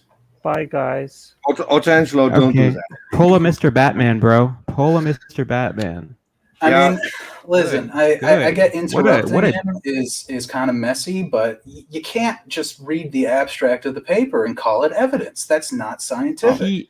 He had ample. I hate it when people do that. That's not. So here's what I want to say. What I read was from page 160. Yeah, I hope Otangelo is listening. We need to develop a way to have an interaction. If we're just going to leave the moment we feel a little bit uncomfortable, Otangelo, it's not going to work. You and I have talked about this, and we came to the conclusion that we can actually have a conversation, even though you interrupt me at times, I interrupt you at times. It's just we need to point that out and then go on. But we shouldn't run away from a conversation. And secondly, I'm sorry that happened. Yeah. Secondly, he does this a lot. Otangelo, if you're still listening, please read the entire paper. Don't read the abstract because that describes what the experiment is doing. Read the conclusion because that is the conclusion that's being drawn. And the paper that you cited concludes that our life is not fine-tuned, or our universe is not fine-tuned. There's a lot of stuff that works out. Lucky us. But first of all, we're talking about life as we know it, which is humans, and everything else on Earth, which is carbon-based. And second of all, just don't read the abstract, man. Read the whole paper. Come on, read the whole paper. If I don't know if Otangelo is watching or not, but after what you just pulled, like don't show up in my stream again and expect me to add you after that, because like I've given you like 3 or 4 days in a row. I've let you come in my streams, and I've told people to give you time. I said let's not gang up on Otangelo. He had ample time to respond to Peter twice, and he said the first time he just said that like he just dismissed his answer, and then the second time he said that it was like a just so story. And then this is what Darth does, because he knows that he can't respond to what he said, so he'll just say, oh, that was a gobbledygook answer, which is a complete cop-out. So if you're going to leave like that, I don't want you coming back expecting for me to add you, because you make every single time you come into my stream, you're like, so can we talk about RNA? Like nobody wants to listen to you monologue from your boring papers, dude. Like go ahead. AJ, go ahead. Can I reply to that? I don't think that that's something you should do. If he wants to come on, I think you should have him on. Otangelo is one of few theists who will still go on an atheist channel, even though there might be 9 atheists in the room and he's the only theist. I agree. And I still give him. If he does come back, Otangelo, don't quote mine. Don't do that. Don't just read the abstracts. It's the same thing we were talking about with Matt Powell before. The sources that he quoted, like I even remember he wrote down one of his sources was dinosaurs were killed by their own farts, and then he linked to the Science Direct paper. That wasn't even the title of the article. read the whole paper. That's what scientists do. They don't just read the abstract. They read the whole paper if it's something that interests them. And this is clearly something that interests you. So read the whole paper. I know it's 200 pages, but I just scrolled down to the conclusion and read the conclusion, and their conclusion supports our thesis. So stop taking quotes out of context. Stop just reading abstracts. And, do your own research. Don't fall back on these guys that have written papers. And he's sorted from all over the place, and science changes all the time. So just read the papers that you're sourcing, man. Just read the papers. I promise 9 out of 10 times they're going to be agreeing with us. All right? Just read the papers. Yeah, and I do want to say I said I wasn't. When Otangelo accused me of being biased, I think I am biased. I'm biased towards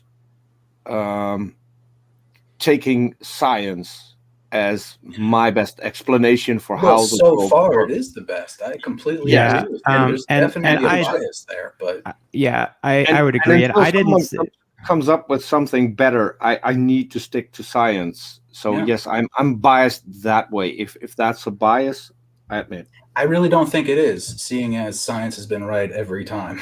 I mean, it can't really be a bias if you're basing it on your experience. But so it's not right every time. We change our answers if we are incorrect, but that's the right thing to do. And science does that. Religion doesn't. So and I wasn't saying that Otangelo can never come back, but he's in timeout as far as I'm concerned, because I'm honestly at this point I'm starting to not really care if these theists come to my channel, because it seems the experience I'm having over and over and over again is that I have secular people on my channel and we have these great discussions, and then the theist shows up and I add them because I'm going to let people in the discussion, and then we just have these discussions where I'm just bored to tears, and it's just fallacy after bullshit argument, and it's just not enjoyable for me, especially with him. I was so charitable to him. It's not a conversation with him. I mean, I have my camera on, and when he starts quoting something, you see me going, "Oh, for fuck's sake!" That's how I feel every time that he's like, "I'm going to quote this paper," and it's just like, ugh. If you're gonna quote a paper, Otangelo, read it first. That's all I'm saying. Make sure you understand what the paper is saying. Read at least the conclusion. I mean, that's what scientists do. They'll read the abstract. They'll read the conclusion. If they have more questions, they read the method. That's how it works. Yeah, and I don't understand, how is it that you talk about the same shit every single time you come into a stream, and yet you can't just talk about it. You have to read it off of a paper. You say the same shit every single day. I mean, hopefully the problem some people have with Otangelo, and I'm including myself in this. If you're going to go into a conversation, don't go into a conversation with a lot of links that we need to read. At that moment, it's about I the don't mind reading conversation. one every now and then. That was a legit science paper, but it gets to be too much. His website, we were talking about Starlight, and he linked to his own blog that literally has a word for word argument from Kent Hovind about the topic, and he oh crap, I forgot what I was going to say. Yeah, well, I just read a comment here from Jerry Penna, who said he's a broken record. Same story, different day. I feel like that's where we're going right now. Shit talking. Yeah, but I'm down with it. So I have to speak up because I've talked to Otangelo offline. Okay. A lot. 2 months ago, he wouldn't even talk to me. And he had good reasons not to talk to me. I'm not saying that was Otangelo being a snowflake, because that wasn't the case. Right. I can be a troll at times, and I had been a troll several times when he was present. So he had legitimate reasons not to talk to me. I thought it would be better to iron out our differences, see if we had some common ground, and started talking to each other. and we have. And every single time I've talked to him offline, it is not, I've got a link here and I've got a paper here. And this is what I would like Otangelo to do in a conversation. We don't, if we go into a conversation, any conversation, it's literally what I do on my channel.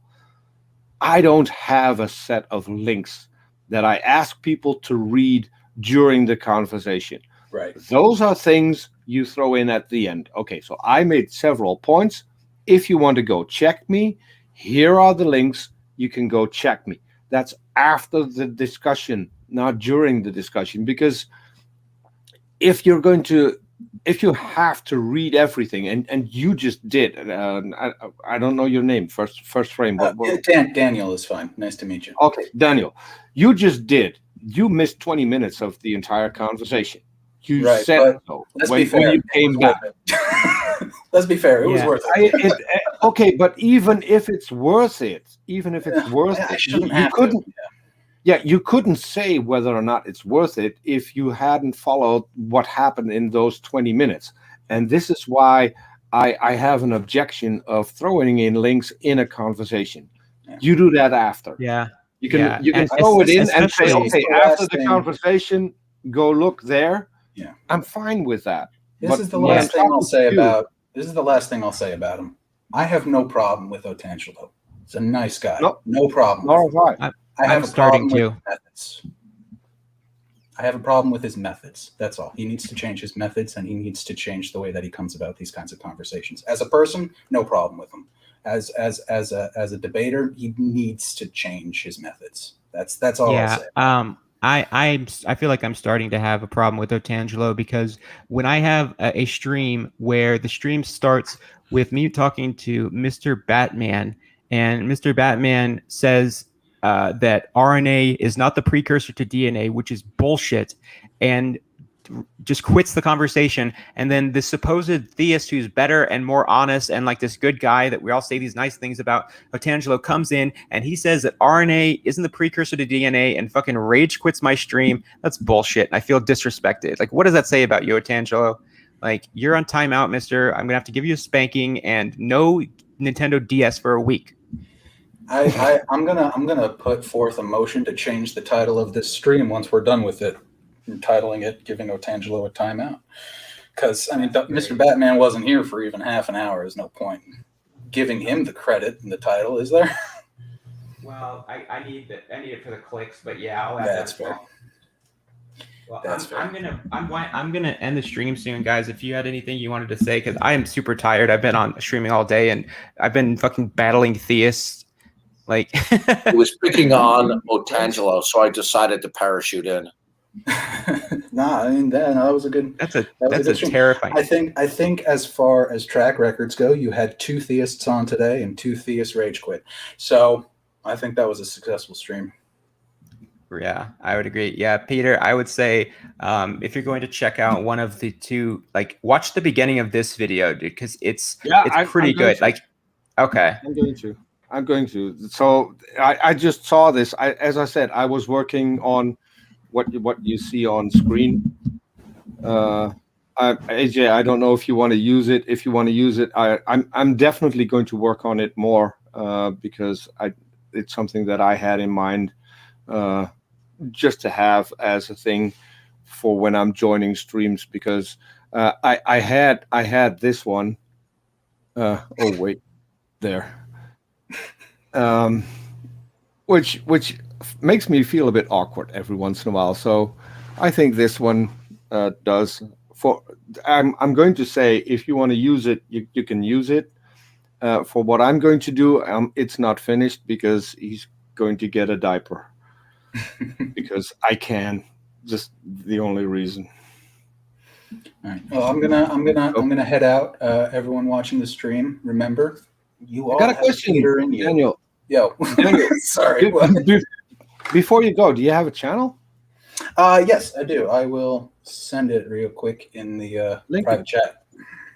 I don't have any videos yet. I am working on my first one right now. I have a old buddy of mine coming on. He is a theist, but he is much nicer than Otangelo. We are going to be discussing some more philosophical topics, but it should be good. It's coming out in a couple of weeks. So let me get my channel link here. Just a quick mention. Should you need anything, graphics or intro or whatever? I went to school for that, so that's my area. But if you ever want to collab on anything, you said you were a graphic designer. Yeah, well, I went to school for TV and film, so that's my my real area of expertise. But I can say I'm technically a professional in Photoshop and graphic design. So, yeah, definitely. Yeah, it's nice to meet you, man. Do you use After Effects as well? Yes, yeah, I'm an Adobe man. I'm an Adobe guy. I mean, you can't. When was it? 2011 or 2012? Up until that point, I was using Final Cut 7, and then Apple decided to give the entire filmmaking community a middle finger by making Final Cut 10. So yeah, I switched over to Premiere for the dynamic link between Premiere and After Effects. Been an Adobe guy ever since. So.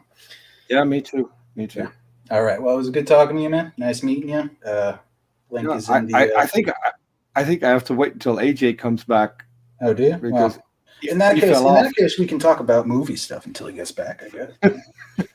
Well, I'm not too big on movies because I've pretty much when I started doing this, I've been more engaged in things online, helping people out with channels and such. So that's what I've been doing. Awesome. Yeah, no, I mean, I made my own logo. It's simple. I like modern. Yeah, but no, I went to school for graphic design and TV and film and all that shit. The only thing I don't quite understand is music, but every other aspect that's the thing I struggle with at times as well. And if you're doing intros, you need music that will talk. I mean, what do they say? It's audio is 90%. You have to have good audio, whether that's music, Foley, effect, anything. You got to have the good audio, which is why I got this buddy right here. How you doing? So yeah. But let's see, where is? AJ, he said he's ending the stream, so I'm gonna hop off and let him do that. All right, you have a good one, man. We'll talk soon. All right, catch you later. Bye bye. Take it easy, man. Bye. Okay. AJ, are you gonna come back?